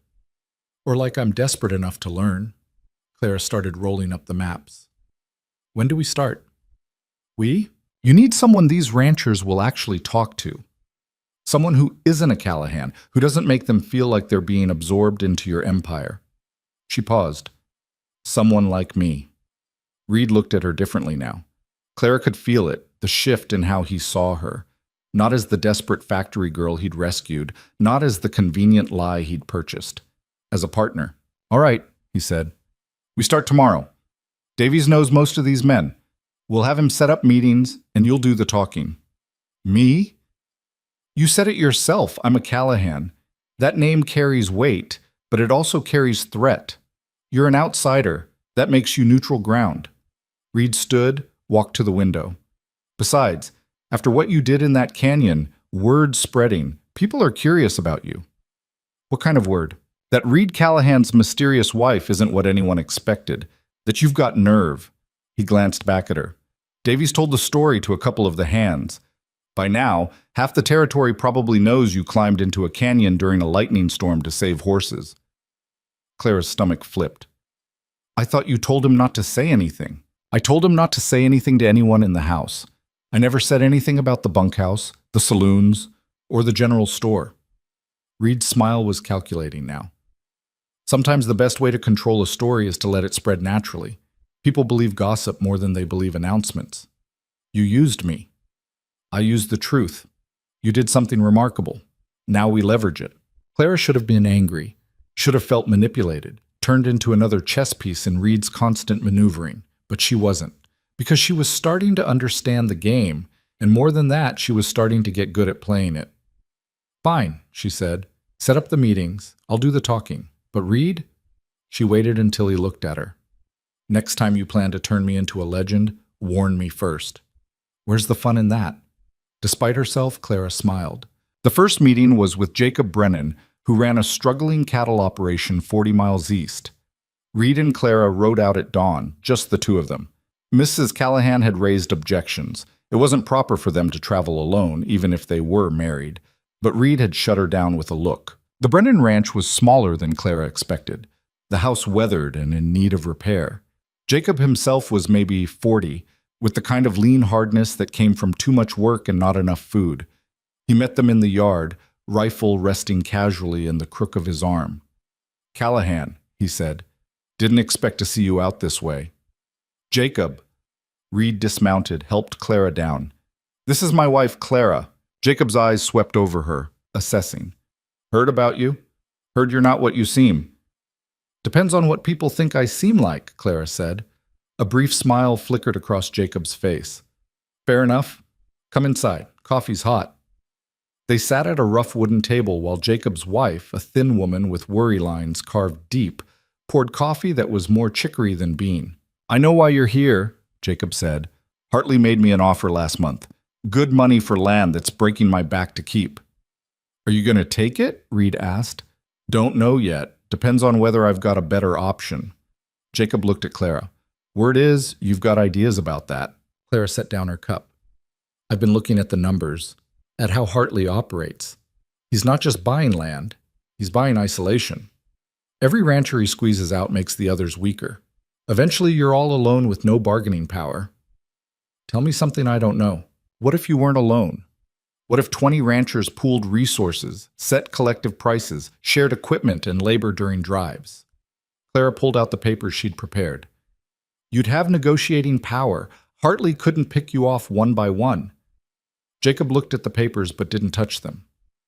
And who runs this coalition? Let me guess. Reed Callahan. No, Clara said.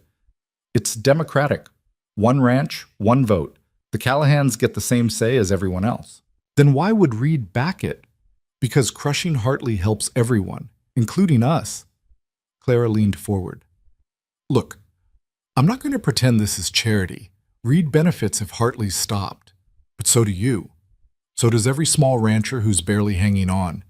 We're offering a way to fight back that doesn't require you to sell your soul or your land. Jacob was quiet. His wife put a hand on his shoulder. We've been on this land 20 years, she said softly. Raised our children here. I don't want to lose it. You won't, Clara said. Not if we stand together. Jacob looked at Reed. You trust her? She speaks for you? She speaks for herself, Reed said. But yeah, I trust her. Another long silence. Then Jacob reached out and took the papers. I'll read these, he said. Talk to some others. But I'm not promising anything. That's all we're asking, Clara said. They had the same conversation 6 more times over the next 2 weeks. Some ranchers were receptive. Others slammed doors in their faces. But slowly, carefully, Clara built something that had never existed before. A network of small operators who were willing to consider working together. And with every meeting, every negotiation, every small victory, Clara felt the last pieces of her old self falling away. She wasn't Clara Vance anymore. The girl who'd worked in factories and lived in boarding houses and accepted whatever scraps the world offered. She was becoming someone else. Someone harder and smarter and infinitely more dangerous.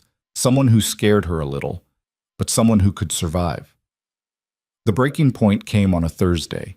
Thomas Hartley showed up at the ranch with 2 lawyers and a county sheriff. They had depositions, court orders, and enough legal firepower to bury Reed under paperwork and accusations. Mrs. Callahan met them in the drawing room, her face carved from ice. This is harassment. This is due diligence, Hartley said. Your son has made claims that don't hold up to scrutiny. We have proof that the witnesses to his supposed marriage were paid to lie. We have evidence that the filing was backdated. And we have testimony from the county clerk that the paperwork was submitted by mail, which violates standard procedure. None of that proves fraud, Mrs. Callahan said. It proves enough to warrant a formal investigation, which means depositions, financial audits, and a very public trial. Hartley's smile was thin. Unless, of course, Reed is willing to be reasonable. Reed stood in the doorway, Clara beside him. Define reasonable.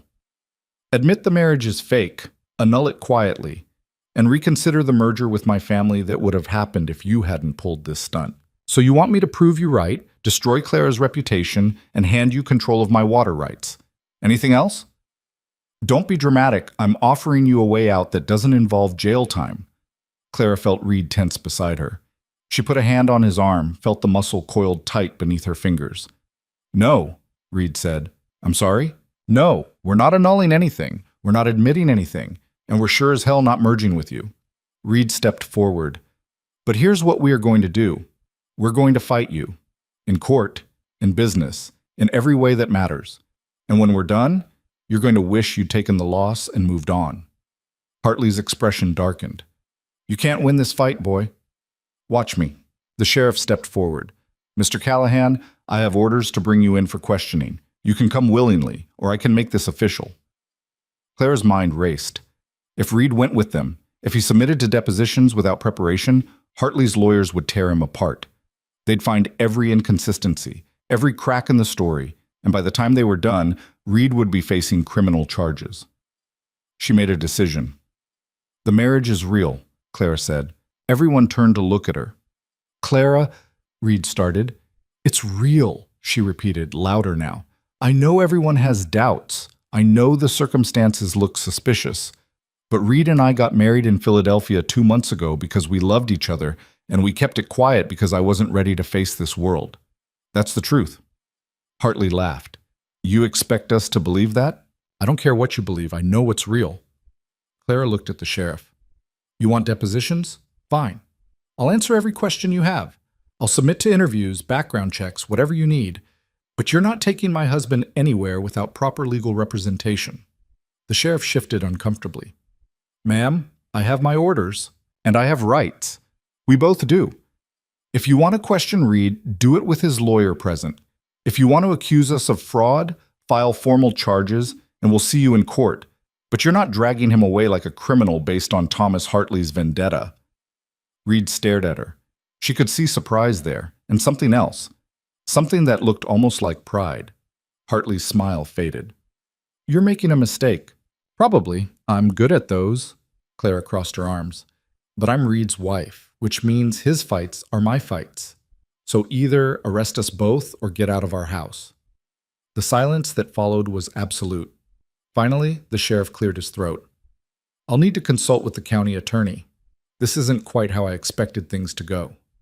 Take your time, Clara said. We're not going anywhere. Hartley gathered his lawyers and left, but not before turning back at the door. This isn't over. It never is with you, Reed said. When they were gone, Mrs. Callahan sank into a chair. That was either very brave or very stupid. Both, Clara said. Definitely both. Reed caught her arm, pulled her aside. Why did you do that? Because you were about to get destroyed. You could have let them. Could have taken the deal, admitted it was fake, walked away with money and no consequences. Clara looked at him, really looked at him.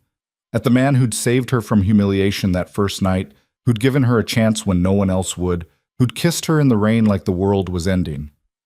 I'm not walking away, she said. Not from this. Not from you. The words hung between them, meaning more than either wanted to admit. Reed's hand moved to her face, his thumb tracing her cheekbone.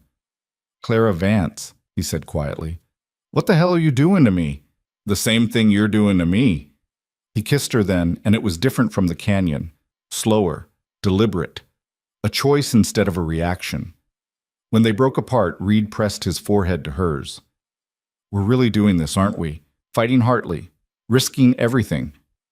Looks like it. And if we lose? Then we lose together. Reed smiled. A real smile, not the careful mask he wore for the world. I can work with that. Outside, storm clouds were gathering again. But for the first time since Clara had walked through those doors, she wasn't scared of what was coming. She was ready. The coalition meeting was set for Saturday at the Brennan Ranch. Clara spent the week preparing, organizing notes, mapping out arguments, anticipating objections. She'd invited 14 ranchers, knowing maybe half would show. Any more than that was dreaming. 12 came. They gathered in Brennan's barn because his house couldn't hold that many people. Rough men with rougher hands, wearing suspicion like armor. Their wives came too, which surprised Clara until she realized the women were the ones who managed the books, who knew exactly how close to the edge their families were running.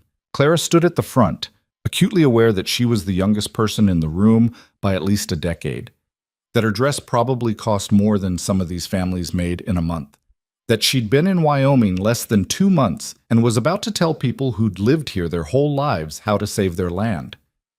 Reed stood against the back wall, arms crossed. They'd agreed he wouldn't speak unless absolutely necessary. This had to come from her. "Thank you for coming," Clara started. Her voice sounded thin in the big space. She cleared her throat, tried again. "I know most of you don't know me. You've heard stories, some true, some not. But here's what matters. Thomas Hartley is buying up land, your land. And if we don't do something, in 6 months he'll own everything from here to the Montana border." "We know that already," said a man named Carson, who ran cattle north of the Callahan spread. "Question is, what can we do about it? Hartley's got money. We don't." "He's got money," Clara agreed. "But we've got numbers, and we've got something he can't buy. We actually care about this land beyond what it's worth on paper." "Pretty words don't pay bills," said a woman named Ruth, whose husband had died the previous winter, leaving her with 3 children and 2,000 acres she couldn't work alone. "Hartley offered me cash. Real money. Enough to start over somewhere easier. Why shouldn't I take it?" Clara had been expecting this. She pulled out the papers she'd prepared. "Because he's offering you 30 cents on the dollar. Your land is worth at least 3 times what he's paying, probably more. But you can't access that value because you're isolated.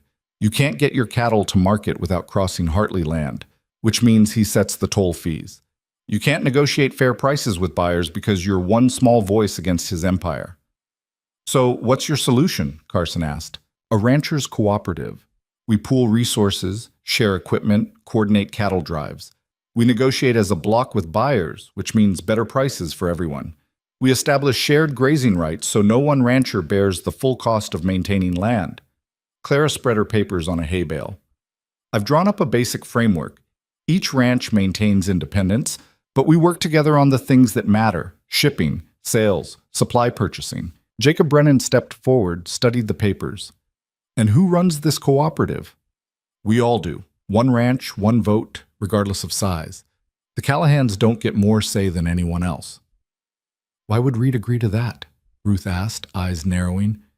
"His ranch is worth more than all of ours combined." Reed spoke from the back. "Because Hartley's not just after your land. He's after mine too. And I'd rather share power with neighbors than lose everything to him." An older rancher named Samuel, who'd been quiet until now, raised his hand. "I've known the Callahan family 30 years. Reed's father fought Hartley tooth and nail, died still fighting. I respect that. But I also know that big ranches eat small ones. That's how it works. What's to stop this cooperative from just being another way for you to control us?" Clara met his eyes. "Nothing, if you don't stay vigilant. That's why everything's voted on. That's why we put it in writing, with lawyers, so no one can change the rules later." She paused. "Look, I'm not asking you to trust me. I know I'm an outsider, but I'm asking you to trust yourselves. You've survived out here through droughts and hard winters and market crashes. You know how to work together when you have to. This is just making it official." "What about costs?"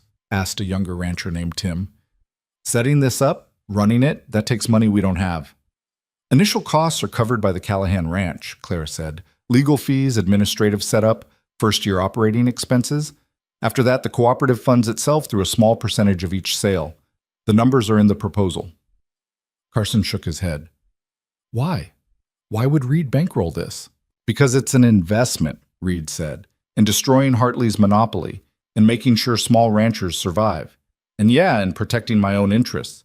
I'm not claiming to be a saint here, but our interests align. That's enough. The ranchers looked at each other, silent conversations happening in glances and nods. Clara's heart hammered. This whole plan lived or died in this barn in the next few minutes. Finally, Jacob spoke. I'll join, but I want everything in writing, reviewed by my own lawyer. And if at any point this cooperative starts favoring the Callahans over the rest of us, I'm out. Fair, Clara said. I'm in too, Ruth said, but same conditions. First sign this becomes a Callahan takeover, I walk. One by one, the others agreed. Not all of them. 3 ranchers left without committing, saying they needed more time, but 9 signed on. 9 ranches representing thousands of acres and dozens of families. It was enough to start. After the meeting, as people filed out, Samuel pulled Clara aside. You did good work today, girl, but you should know Hartley's going to come after you for this. Not Reed, you. He'll see you as the weak link. Let him try. Samuel's smile was sad. You've got spine. I'll give you that. Just remember, spine doesn't stop a bullet, and Hartley doesn't fight fair. The old man left. Clara stood in the barn watching dust motes drift through the afternoon light and wondered what she'd just started. Reed approached, slipped an arm around her waist. You were incredible. I was terrified. Didn't show. He kissed her temple. Come on, let's get home before my mother decides we've been murdered by hostile ranchers. The ride back was quiet. Clara's mind was already racing ahead, to contracts that needed drafting, schedules that needed coordinating, the 1,000 details that would make or break this fragile alliance. You're doing it again, Reed said. Doing what? Planning 6 steps ahead. I can see it in your face. He reached over, took her hand. It's going to work, Clara. What you built today, it's real. Or it falls apart the first time someone disagrees about something. Maybe, but you gave them a chance. That's more than they had yesterday. Clara looked at him, at this man who'd become so much more than the desperate stranger who'd claimed her as his wife. What happens when the year's up? The question hung between them, unspoken until now. Reed's jaw tightened.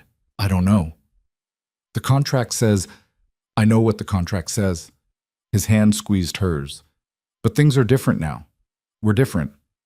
Are we? You know we are. Clara did know. Somewhere between the lies and the fear and the fights, something real had grown. She'd fallen for him, not the cattle baron with the empire, but the man who checked on horses at midnight, who listened when she talked about cooperative economics, who'd looked at her like she was worth saving even when she wasn't sure she was. We should talk about this, she said. We should, but not now. Right now we've got a legal battle to prepare for and a territory to convince that we're not criminals. Reed's smile was wry. One impossible thing at a time. They reached the ranch as the sun was setting, painting the mountains in shades of gold and red. Mrs. Callahan met them at the door, her expression unreadable. There's a telegram, she said, holding out the yellow paper. From Hartley's lawyers. Reed took it, read it, and his face went dark. He handed it to Clara without a word. The message was simple and devastating. Hartley had filed formal charges. Fraud, conspiracy to defraud, falsification of legal documents. There would be a hearing in 2 weeks. If the charges stuck, Reed faced up to 5 years in prison. Clara felt the world tilt. Can he actually do this? He can try, Mrs. Callahan said. Whether he succeeds depends on how good our lawyers are and how much evidence he's manufactured. Manufactured? Thomas Hartley doesn't fight clean, girl. If he doesn't have evidence, he'll create it. Witnesses who'll swear to anything for the right price, documents that look authentic. He's done it before. The older woman's face was grim. We need to prepare for war. The next 2 weeks were a blur of lawyers and depositions and desperate strategy sessions.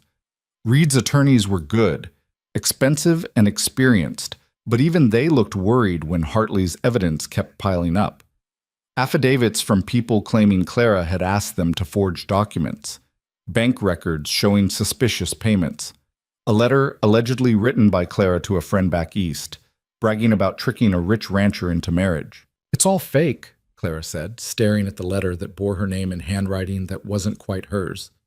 I never wrote this. Don't even know anyone named Margaret Simmons. Doesn't matter if it's fake, the lead attorney said. His name was Harrison, and he had the kind of sharp eyes that missed nothing. What matters is whether we can prove it's fake before a judge believes it's real. Can we? Reed asked. Harrison hesitated. Maybe, but Hartley's been thorough. Every piece of evidence has just enough authenticity to create doubt. That's all he needs. Reasonable doubt about your marriage. The judge doesn't have to believe you're guilty, just that there's enough smoke to indicate fire. So what do we do? Clara asked. We go on offense. We stop defending and start attacking. Hartley's not clean. No one builds an empire like his without cutting corners. We dig into his business practices, his land acquisitions, his financial dealings. We make this about him, not about you. Reed leaned back in his chair. How long will that take? Weeks? Maybe months? We'd need investigators, time to build a case. We don't have months, Clara interrupted. The hearing is in 10 days. Harrison spread his hands. Then we do the best we can with what we have and hope the judge is more interested in justice than politics. It wasn't enough. Clara could see it in Reed's face, in the way his mother's hands trembled when she thought no one was looking. They were losing, and everyone knew it. That night, Clara couldn't sleep. She paced her room, mind churning through possibilities and finding nothing but dead ends. Around 2 a.m, she gave up and went downstairs to the library, thinking maybe a book would distract her. She found Mrs. Callahan already there, sitting in front of a low fire with a glass of brandy. Can't sleep either? The older woman asked. No. Pour yourself a drink. Might help. Clara poured brandy into a glass, sat in the chair across from her. They sat in silence for a while, watching the fire. I misjudged you, Mrs. Callahan said finally. When you first arrived, I thought you were exactly what Thomas said, an opportunist looking for an easy life. I was desperate. That's close enough. Perhaps. But desperation doesn't explain what you've become. Mrs. Callahan looked at her. You've changed my son. Made him think beyond this ranch, beyond the fights his father left him. You've given him something to build instead of just defend. Clara didn't know what to say to that. I'm going to tell you something I've never told anyone, Mrs. Callahan continued. Reed's father, James, he wasn't born a Callahan. He married into the name, just like you.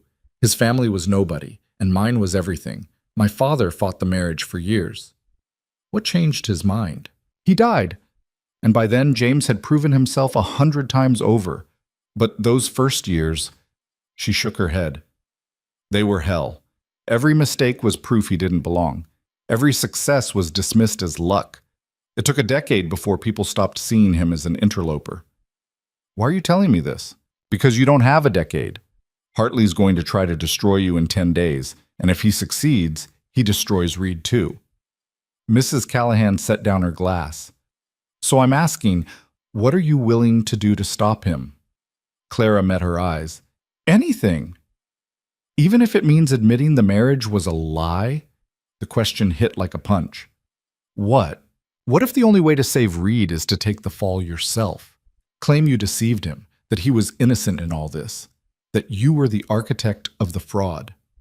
Mrs. Callahan's voice was steady, businesslike. You'd face charges, possibly jail time, but Reed would be free. The ranch would survive. Clara's hand shook. You're asking me to destroy myself to save him. I'm asking what you're willing to sacrifice. The older woman leaned forward. Because love isn't the pretty speeches and the stolen kisses.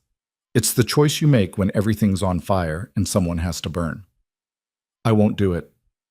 Even if it's the only way? There has to be another way. There isn't. I've been through the evidence, talked to the attorneys. Hartley's case is too strong. The only option is for one of you to take full responsibility, and it can't be Reed. He's a Callahan. The family needs him. Mrs. Callahan stood. Think about it. You have time, but not much. She left Clara alone with the fire and the terrible weight of the choice. Clara sat there until dawn, turning it over in her mind. She could confess, claim she'd manipulated Reed, throw herself on the court's mercy. She'd go to jail, maybe for years, but Reed would be safe. The ranch would survive. The coalition she'd built would have a chance. All it would cost was everything. Or she could fight. Could go into that courtroom and lie her heart out, stake everything on a performance good enough to convince a judge. Risk both of them in one desperate gamble. The sun rose, painting the library in soft gold light. Clara watched it and made her decision. She found Reed in the stables, checking on the pregnant mare who'd survived the storm. The foal had been born healthy a week ago, was already standing and nursing. "Hey," Reed said when he saw her. "You look like you've been up all night." "Your mother offered me a deal." Reed's expression changed. "What kind of deal?" Clara told him. "Everything. The confession plan, the sacrifice, the choice between saving him or fighting together." When she finished, Reed was quiet for a long time. The mare nuzzled her foal, oblivious to the human drama playing out nearby. "And you're telling me this because," Reed said finally, "because I'm not taking the deal.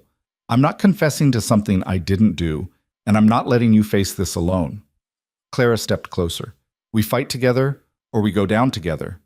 Those are the only options I'm willing to consider." Reed cupped her face in his hands. "You're either the bravest person I've ever met, or the most stubborn." "Probably both." He kissed her, soft and slow, like he was trying to memorize the taste of her. "All right," he said when they broke apart. "We fight. But Clara, if it goes bad, if we lose, we'll deal with it then.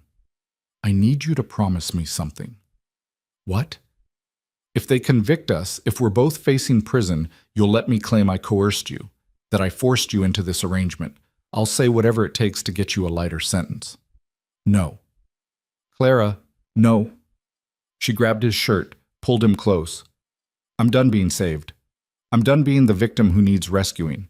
We're in this together, and that means we face whatever comes together. Equal partners, equal consequences." Reed stared at her, and Clara saw the moment he understood. She wasn't the desperate factory girl anymore, wasn't someone who could be protected or shielded from the hard truths. She'd become someone who stood her ground and took her hits and kept moving forward. "Equal partners," he repeated. "Equal partners." "All right then." Reed pulled her into his arms, held on tight. "Let's go to war." The hearing was held in the county courthouse, a stone building that had been standing since before Wyoming was even a territory. Clara wore her best dress, dark blue, conservative, the kind of thing a respectable rancher's wife would wear. Reed was in a formal suit that made him look like a stranger. The courtroom was packed. Thomas Hartley sat with his lawyers, looking confident. Vanessa was there too, her face carefully blank. Half the territory had shown up to watch the spectacle. Judge Morrison was maybe 60, with white hair and a face that had seen everything twice. He called the court to order, and Hartley's lead attorney stood. What followed was 3 hours of systematic destruction. Witness after witness testified to seeing Clara and Reed fight, to hearing Clara brag about manipulating a rich rancher, to watching Reed pay people to lie about the marriage. The forged letter was entered into evidence. The suspicious bank records, the questionable witness statements. By lunch, it looked hopeless. Harrison did his best on cross-examination, poking holes where he could, but there were too many pieces of evidence and not enough time to dismantle them all. Then Clara took the stand. Hartley's attorney circled like a shark. "Mrs. Callahan, or should I say Miss Vance, you claim this marriage is legitimate. It is legitimate. Yet you can't produce witnesses who actually remember you. The restaurant where you allegedly had your wedding dinner has no record of your reservation. The county clerk remembers a mail-in filing, but no couple matching your description. We got married quietly. We didn't need a production." "How convenient." The attorney pulled out the forged letter. "Can you explain this letter where you brag about tricking Reed Callahan?" "I didn't write it."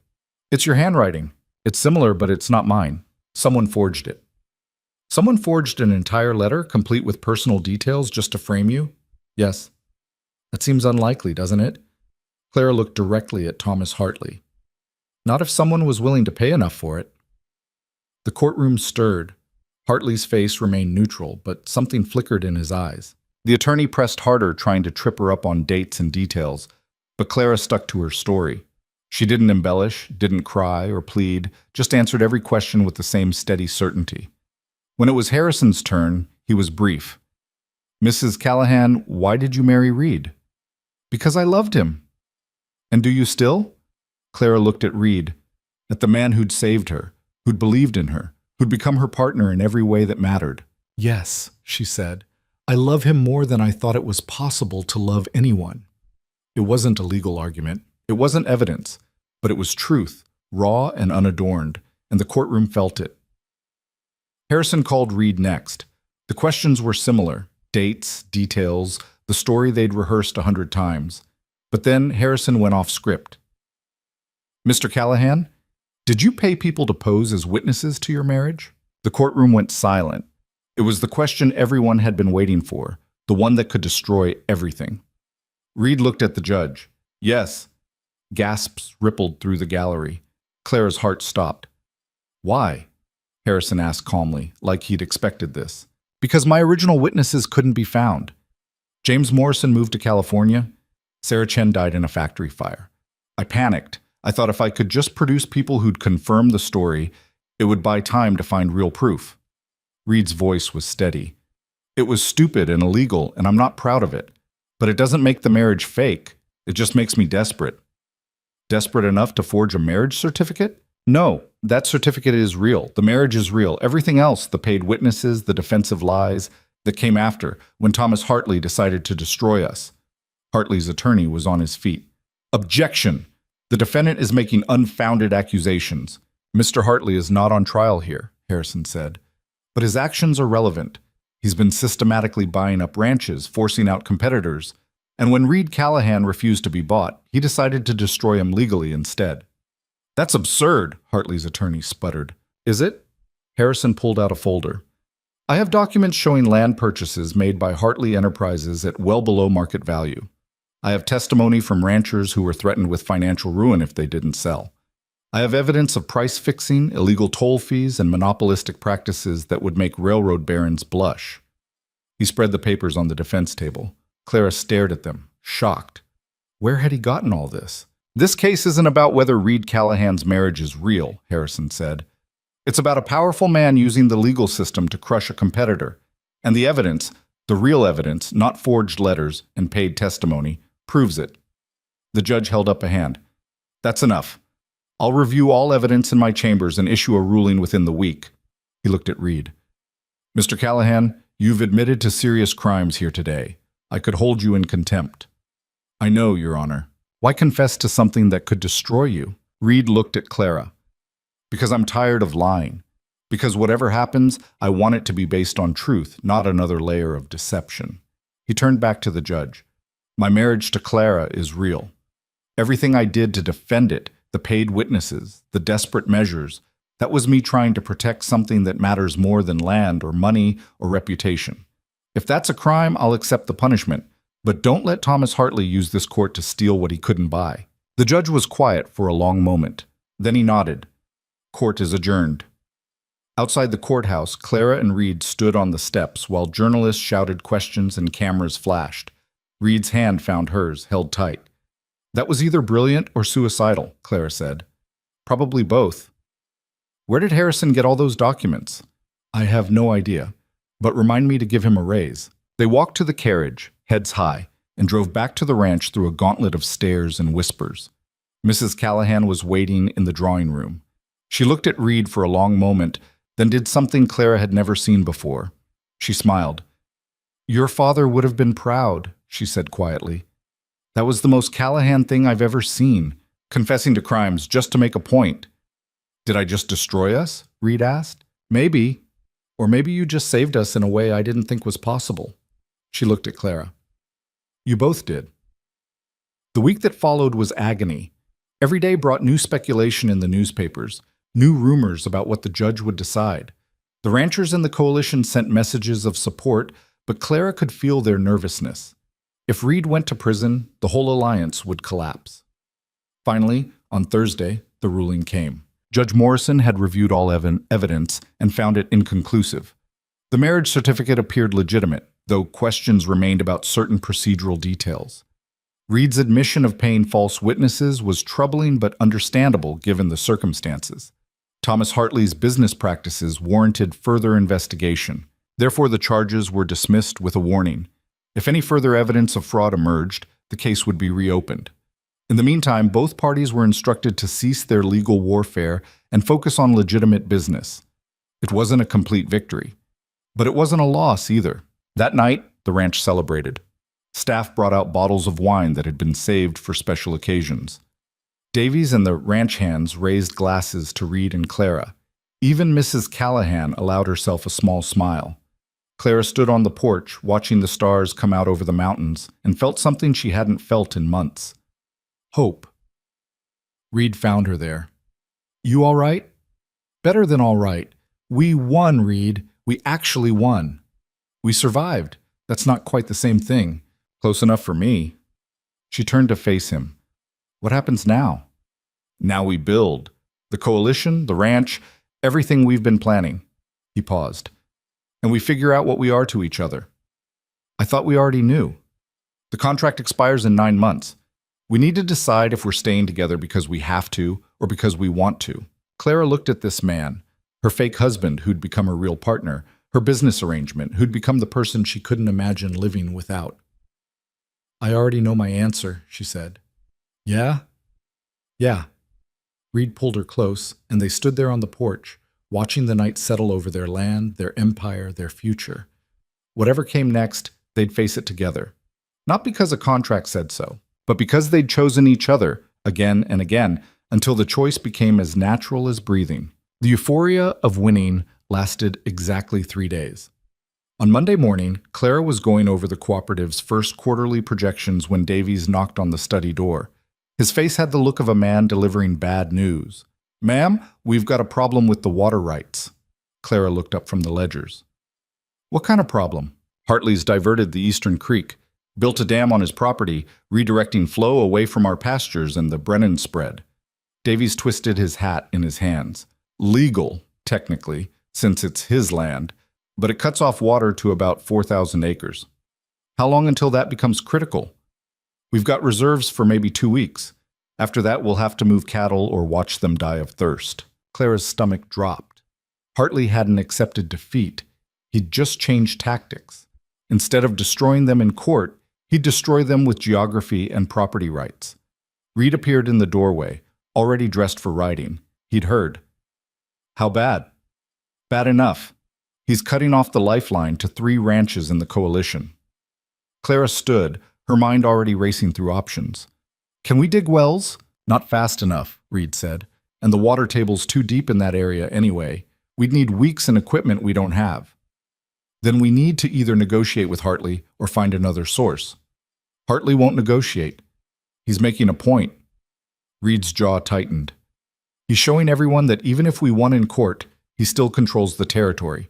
1 dam, and he's crippled us. Davies cleared his throat. There might be another option, the northern route through Widow's Pass.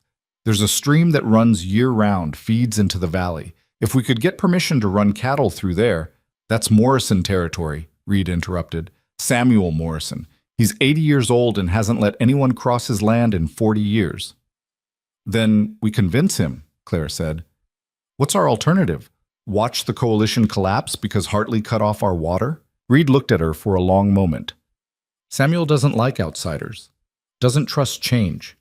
Barely trusts me, and he knew my father. Then it's a good thing I'm charming. Clara grabbed her coat. Let's go talk to him. The Morrison Ranch was smaller than Clara expected, tucked into the mountains north of Callahan land. The house was old timber, weathered but solid with smoke rising from the chimney despite the warm day. Samuel Morrison met them on the porch, shotgun resting in the crook of his arm. Not pointing at them, but not exactly friendly either. Callahan, he said by way of greeting. Figured you'd show up eventually. Samuel, Reed dismounted, helped Clara down. You heard about the dam. Heard Hartley's squeezing you. Also heard you won in court. Seems like you've had better days and worse. The old man's eyes shifted to Clara. This the wife who climbed into canyons and built cooperatives?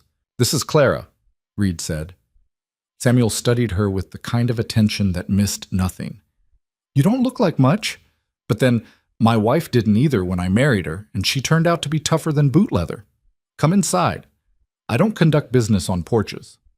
The house was spare but clean, with furniture that had been built to last generations. Samuel poured coffee that could strip paint and gestured for them to sit. I know why you're here, he said. You want passage through Widow's Pass, access to the northern stream. Yes, Clara said. We're willing to pay. Samuel held up a hand. I don't want your money. Got more than I need and nobody to spend it on. My son died in the war, my daughter moved to San Francisco, and my wife's been gone 10 years. He took a sip of coffee. So money doesn't interest me. Then what does? Reed asked. Honesty. Legacy. Knowing that when I die, this land goes to someone who'll respect it. Samuel set down his cup. I've watched Hartley buy up half the territory, watched him crush good people. I've also watched you fight him, Reed, watched you try to be different than your father, who was a hard man but a fair one. He turned to Clara. And I've watched you build something that shouldn't work, getting stubborn ranchers to cooperate. That takes more than charm, takes understanding people. We need the water access, Clara said plainly. Not just for us, but for the whole coalition. If Hartley can choke us out this easily, everything we've built falls apart. I know. Samuel stood, walked to the window. I'll give you passage rights, but there's a condition. What condition? When I die, this ranch gets absorbed into your cooperative. Not sold, not passed to some distant cousin who'll flip it to Hartley. It becomes part of what you're building, managed collectively, profits shared. He looked back at them. I want to know it'll mean something after I'm gone. Clara glanced at Reed. This wasn't a small ask. It was essentially Samuel giving them his land, his legacy, trusting that they'd honor it. We can put it in writing, Reed said. Legal documents, witnessed, ironclad. Don't insult me with lawyers, boy. Your word is enough. Your father's word meant something. I'm betting yours does too. Samuel extended his hand. Deal? Reed shook it. Deal. Good. Now get out of here before I change my mind and decide I like my privacy more than I like you. They rode back in silence, both processing what had just happened. Samuel Morrison's land was maybe 3,000 acres of prime grazing territory. Adding it to the cooperative would strengthen their position considerably, but it also meant accepting responsibility for preserving his legacy. That's a lot of trust, Clara said finally. Yeah. Reed's expression was complicated. Samuel's betting everything that we won't become what we're fighting against. Will we? I don't know. Power changes people. Money changes people. We might have the best intentions now, but 5 years from now? 10? He shook his head. That's the risk he's taking. Clara understood what Reed wasn't saying. It was the risk they were all taking. The coalition could become exactly what it was meant to prevent. Another consolidation of power. Another way for the strong to dominate the weak. The only difference was that right now they believed they were the good guys. History was full of people who'd started with good intentions and ended as tyrants. Then we build in safeguards, Clara said. Rules that prevent any one person or ranch from controlling too much. Term limits on leadership positions, transparent accounting. We make it so even if we wanted to abuse the system, we couldn't. Reed looked at her. You really think that'll work? No. But I think it gives us a better chance than just hoping we stay noble. A smile tugged at his mouth. You know, when I first met you, you were this scared girl with nothing but a carpet bag. And now I'm a cynical strategist with trust issues. Progress. I was going to say you've become someone who sees the world clearly and still chooses to fight for it anyway. He reached over, took her hand. That's rare, Clara. She squeezed back, warmth spreading through her chest. We should tell the coalition about the water access. They'll need to coordinate moving cattle through Widow's Pass. Tomorrow. Tonight, I want to just... Reed paused, searching for words. I want one night where we're not fighting or planning or surviving. Just us. Clara understood. They'd been at war for so long, she'd almost forgotten what peace felt like. All right, she said. One night, just us.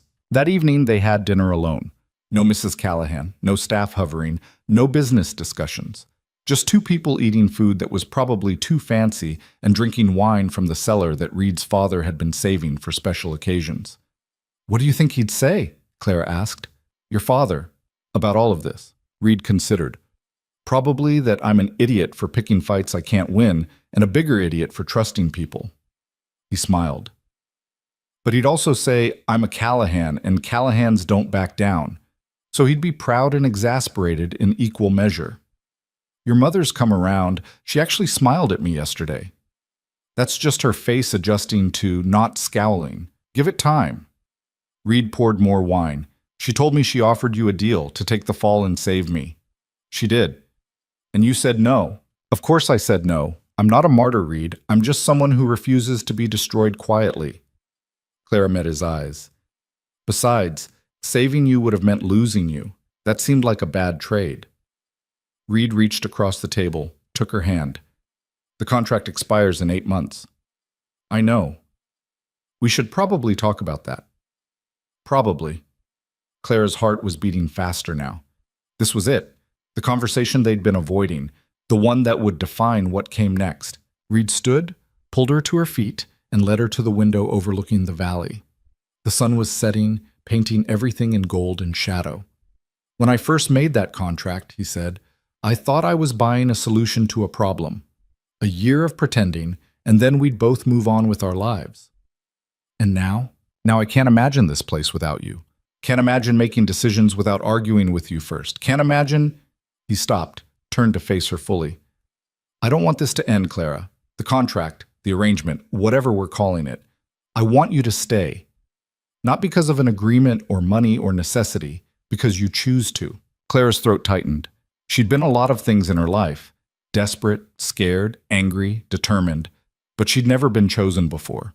Never been wanted for who she was, rather than what she could provide. The girl who walked through your door 5 months ago, she said slowly, she doesn't exist anymore. I'm not that person. I know. I'm harder now, less trusting. I've lied and schemed and become someone I'm not sure I recognize. I know that too. And you still want me to stay? Reed's smile was soft. I don't want the girl who walked through my door. I want the woman standing in front of me, the one who rappels into canyons and builds coalitions and refuses to be destroyed. I want the person who saw through my desperation and chose to fight beside me anyway. Clara felt tears prickling at her eyes. She blinked them back. I'm not good at this. At being vulnerable or trusting that good things won't get taken away. Me neither. We'll figure it out together. Reed, marry me, he said, for real this time. No contracts, no lies, no exit clauses. Just two people who choose each other every day, even when it's hard. Clara laughed, the sound watery. We're already married. We're legally married. I'm talking about something real, something that means more than a piece of paper. He pulled a ring from his pocket, simple gold, worn smooth. This was my mother's. She gave it to me this morning, said I should have given it to you months ago. Your mother gave you her ring? For me? She said you've earned it, said you're more of a Callahan than half the people born with the name. Reed held it out. So what do you say? Will you marry me again, Clara Vance? For real this time? Clara looked at the ring, at this man who'd saved her and challenged her and become her partner in every way that mattered. She thought about the factory girl who'd come west looking for honest work, who'd found something far more complicated and infinitely more valuable. She thought about all the ways she'd changed, all the ways she'd grown, how she'd learned to fight and strategize and build something meaningful from the wreckage of desperation. And she thought about what came next, the battles still to fight, the coalition to nurture, the empire to build together. Yes, she said, on one condition. What? We redo the contract, equal partnership, everything in writing. I'm not just your wife, Reed. I'm your business partner, your co-strategist, your equal in every way that counts. Reed grinned. Deal. He slipped the ring on her finger, and Clara realized it fit perfectly, like it had been waiting for her all along. Then he kissed her, and for the first time since she'd arrived in Wyoming, Clara felt like she was exactly where she was supposed to be. The wedding, the real one, happened 3 months later, after the cooperative had stabilized and Hartley had finally accepted that his monopoly was broken. It was small, intimate, nothing like the society spectacle Mrs. Callahan probably wanted. Just the coalition ranchers, some of the staff, and a handful of people who'd become family through choice rather than blood. Jacob Brennan stood up as witness, his wife Ruth beside him. Samuel Morrison came down from the mountains for the first time in years, complaining about his knees the whole way. Even Davies cleaned up nice, standing in the back with a smile on his weathered face. Mrs. Callahan cried, which shocked everyone, including herself. The ceremony was simple. No elaborate vows, no religious officiant, just a county justice who declared them married under the law and their own words to each other. Reed went first. Clara, I promise to never stop fighting beside you, to trust your judgment, even when it scares me, To build something with you that's bigger than either of us alone. Clara's turn. Reed, I promise to never stop challenging you. To be honest, even when it's uncomfortable. To choose you every day, even when choosing is hard. They exchanged rings. New ones this time, purchased together, symbols of something built rather than borrowed. When the justice pronounced them married, the room erupted in applause, and Clara felt something she hadn't felt since her father died. She felt like she belonged. The celebration afterward was raucous and joyful, with music and dancing and food that the coalition families had brought, everyone contributing something, making it theirs. Clara danced with Reed, with Davies, with Samuel Morrison, who complained the whole time about his knees, but kept dancing anyway. Around midnight, she slipped outside for air, standing in the garden where she'd first realized she was changing into someone new. Mrs. Callahan found her there. Hiding? The older woman asked. Breathing. Mrs. Callahan stood beside her, both of them looking up at the stars. I owe you an apology. Clara turned, surprised. For what? For underestimating you, for seeing you as a threat instead of what my son needed. Mrs. Callahan's voice was softer than Clara had ever heard it. You've given him something I couldn't, a reason to build instead of just defend. You've changed this ranch, this family, in ways I didn't think were possible. I didn't do it alone, no, but you did it when no one believed you could. That takes a particular kind of courage. Mrs. Callahan pulled something from her pocket, a small leather journal. I want you to have this. It was James's, Reed's father. He kept notes about the ranch, about his dreams for what it could become. Most of it never happened because he was too busy fighting wars. Clara took the journal carefully. Why give it to me? Because you're actually doing what he only dreamed about, building alliances, creating something sustainable, thinking beyond the next crisis. She paused. And because you're family now. Really family, not just legally. Clara felt her throat tighten. She'd spent so long without family, without belonging, that she'd almost forgotten what it felt like to be claimed by someone. Thank you, she managed. Mrs. Callahan squeezed her shoulder, a brief, awkward gesture that meant more than words. Then she walked back inside, leaving Clara alone with the journal and the stars. Clara opened it, saw James Callahan's handwriting covering the first page. A quote, underlined twice.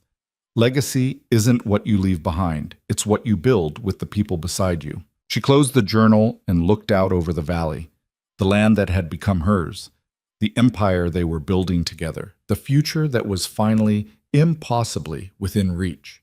Reed appeared beside her. Found you. I wasn't hiding. Just breathing? Something like that. Clara leaned into him. Your mother gave me your father's journal. Yeah? What's it say?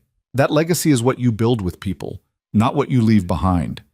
She looked up at him. I think we're building a good legacy, Reed. We're trying. That's all anyone can do. They stood there in comfortable silence, watching the stars wheel overhead. 6 months later, the coalition had grown to 23 ranches. They'd successfully negotiated better shipping rates, established shared grazing rights, and even started a cooperative store where members could buy supplies at bulk prices.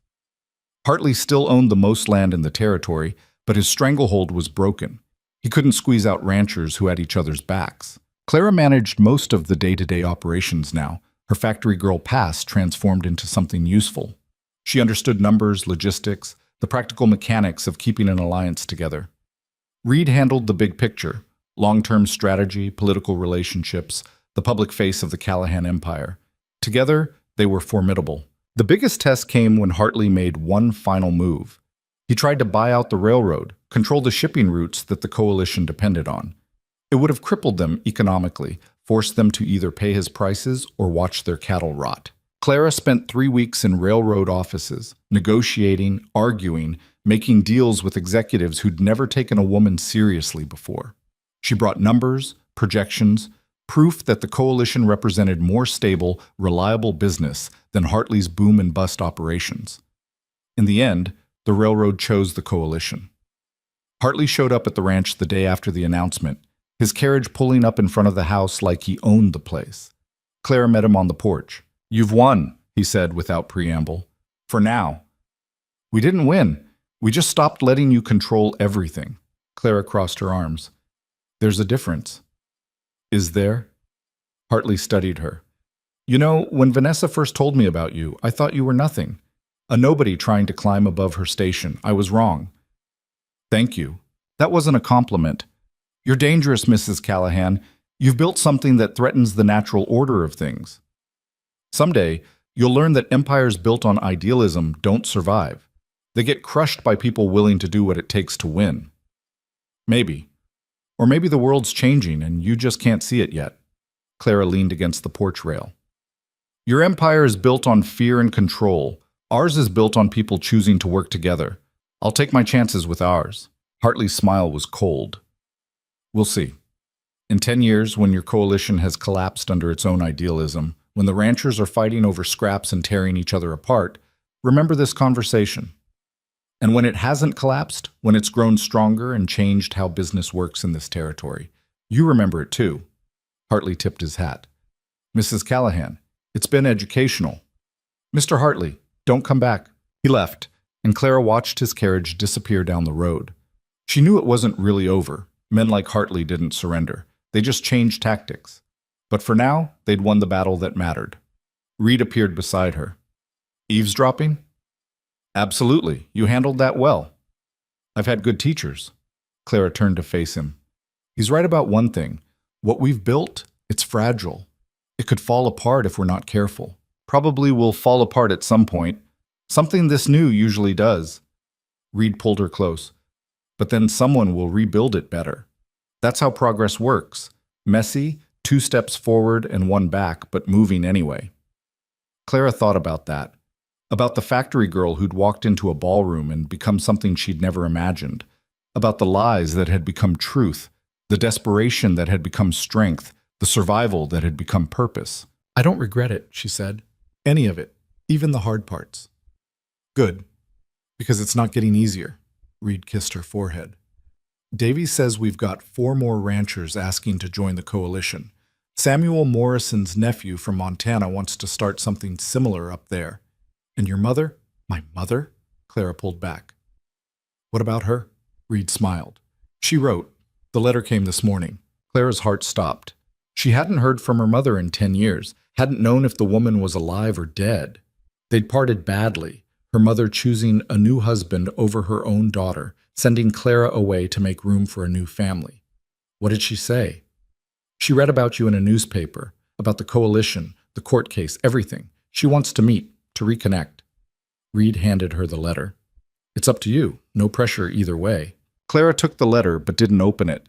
She thought about the girl she'd been, desperate for any scrap of family, willing to accept crumbs of affection, and she thought about who she was now, someone who didn't need to accept crumbs from anyone. I'll think about it, she said. But Reed, whatever I decide, I'm not doing it alone. We're partners. That means you're part of this too. Always.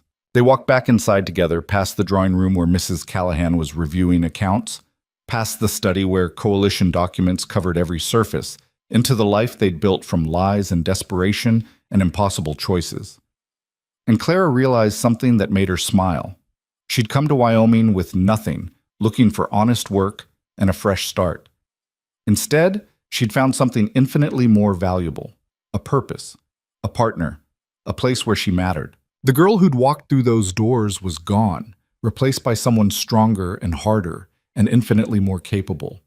Someone who'd learned that sometimes the biggest lies could lead to the most honest lives, that desperation could transform into determination, that the person you became while pretending could turn out to be more real than the person you'd been before. Clara Callahan, not Vance anymore, not really, stood at the window and looked out over the empire they'd built, the ranch that was theirs, the coalition that was growing, the future that was finally, impossibly, secure. Reed came up behind her, wrapped his arms around her waist. What are you thinking? That I started out trying to survive, but somewhere along the way I learned to live. That's a hell of an accomplishment. We both accomplished it. She turned in his arms. I couldn't have done this alone. You could have. You're the strongest person I know. Reed smiled. But I'm glad you didn't have to. Outside, the sun was setting over the mountains, painting the valley in gold and shadow. Somewhere in the distance, cattle were lowing, ranch hands were finishing their work, and the land that had seemed so foreign 5 months ago had become home. Clara had learned something important in her transformation from desperate factory girl to cattle baroness. Identity wasn't something fixed and permanent. It was something you built, day by day, choice by choice, until the person you pretended to be became the person you actually were. She'd pretended to be Reed's wife and learned to love him for real. Pretended to be a rancher and learned to build an empire. Pretended to be strong and discovered actual strength growing beneath the performance. The lies had become truth through sheer force of will and repetition. And maybe that was the real lesson, that sometimes you had to fake something long enough to make it real. That courage wasn't being unafraid, it was being terrified and choosing to act anyway. That the boldest lies could indeed lead to the most honest lives, as long as you were willing to do the work of making them true. Clara Callahan had learned to fight, to strategize, to build something meaningful from nothing.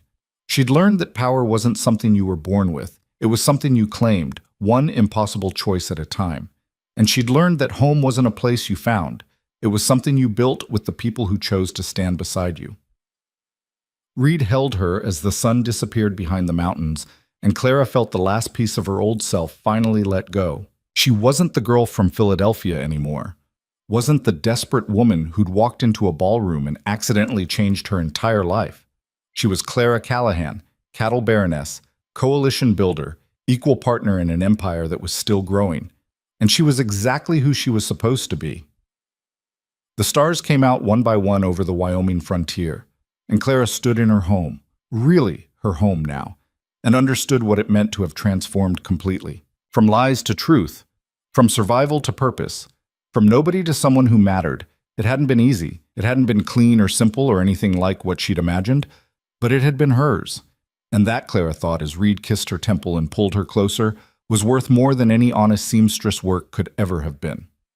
Sometimes the wrong door was exactly the right one after all.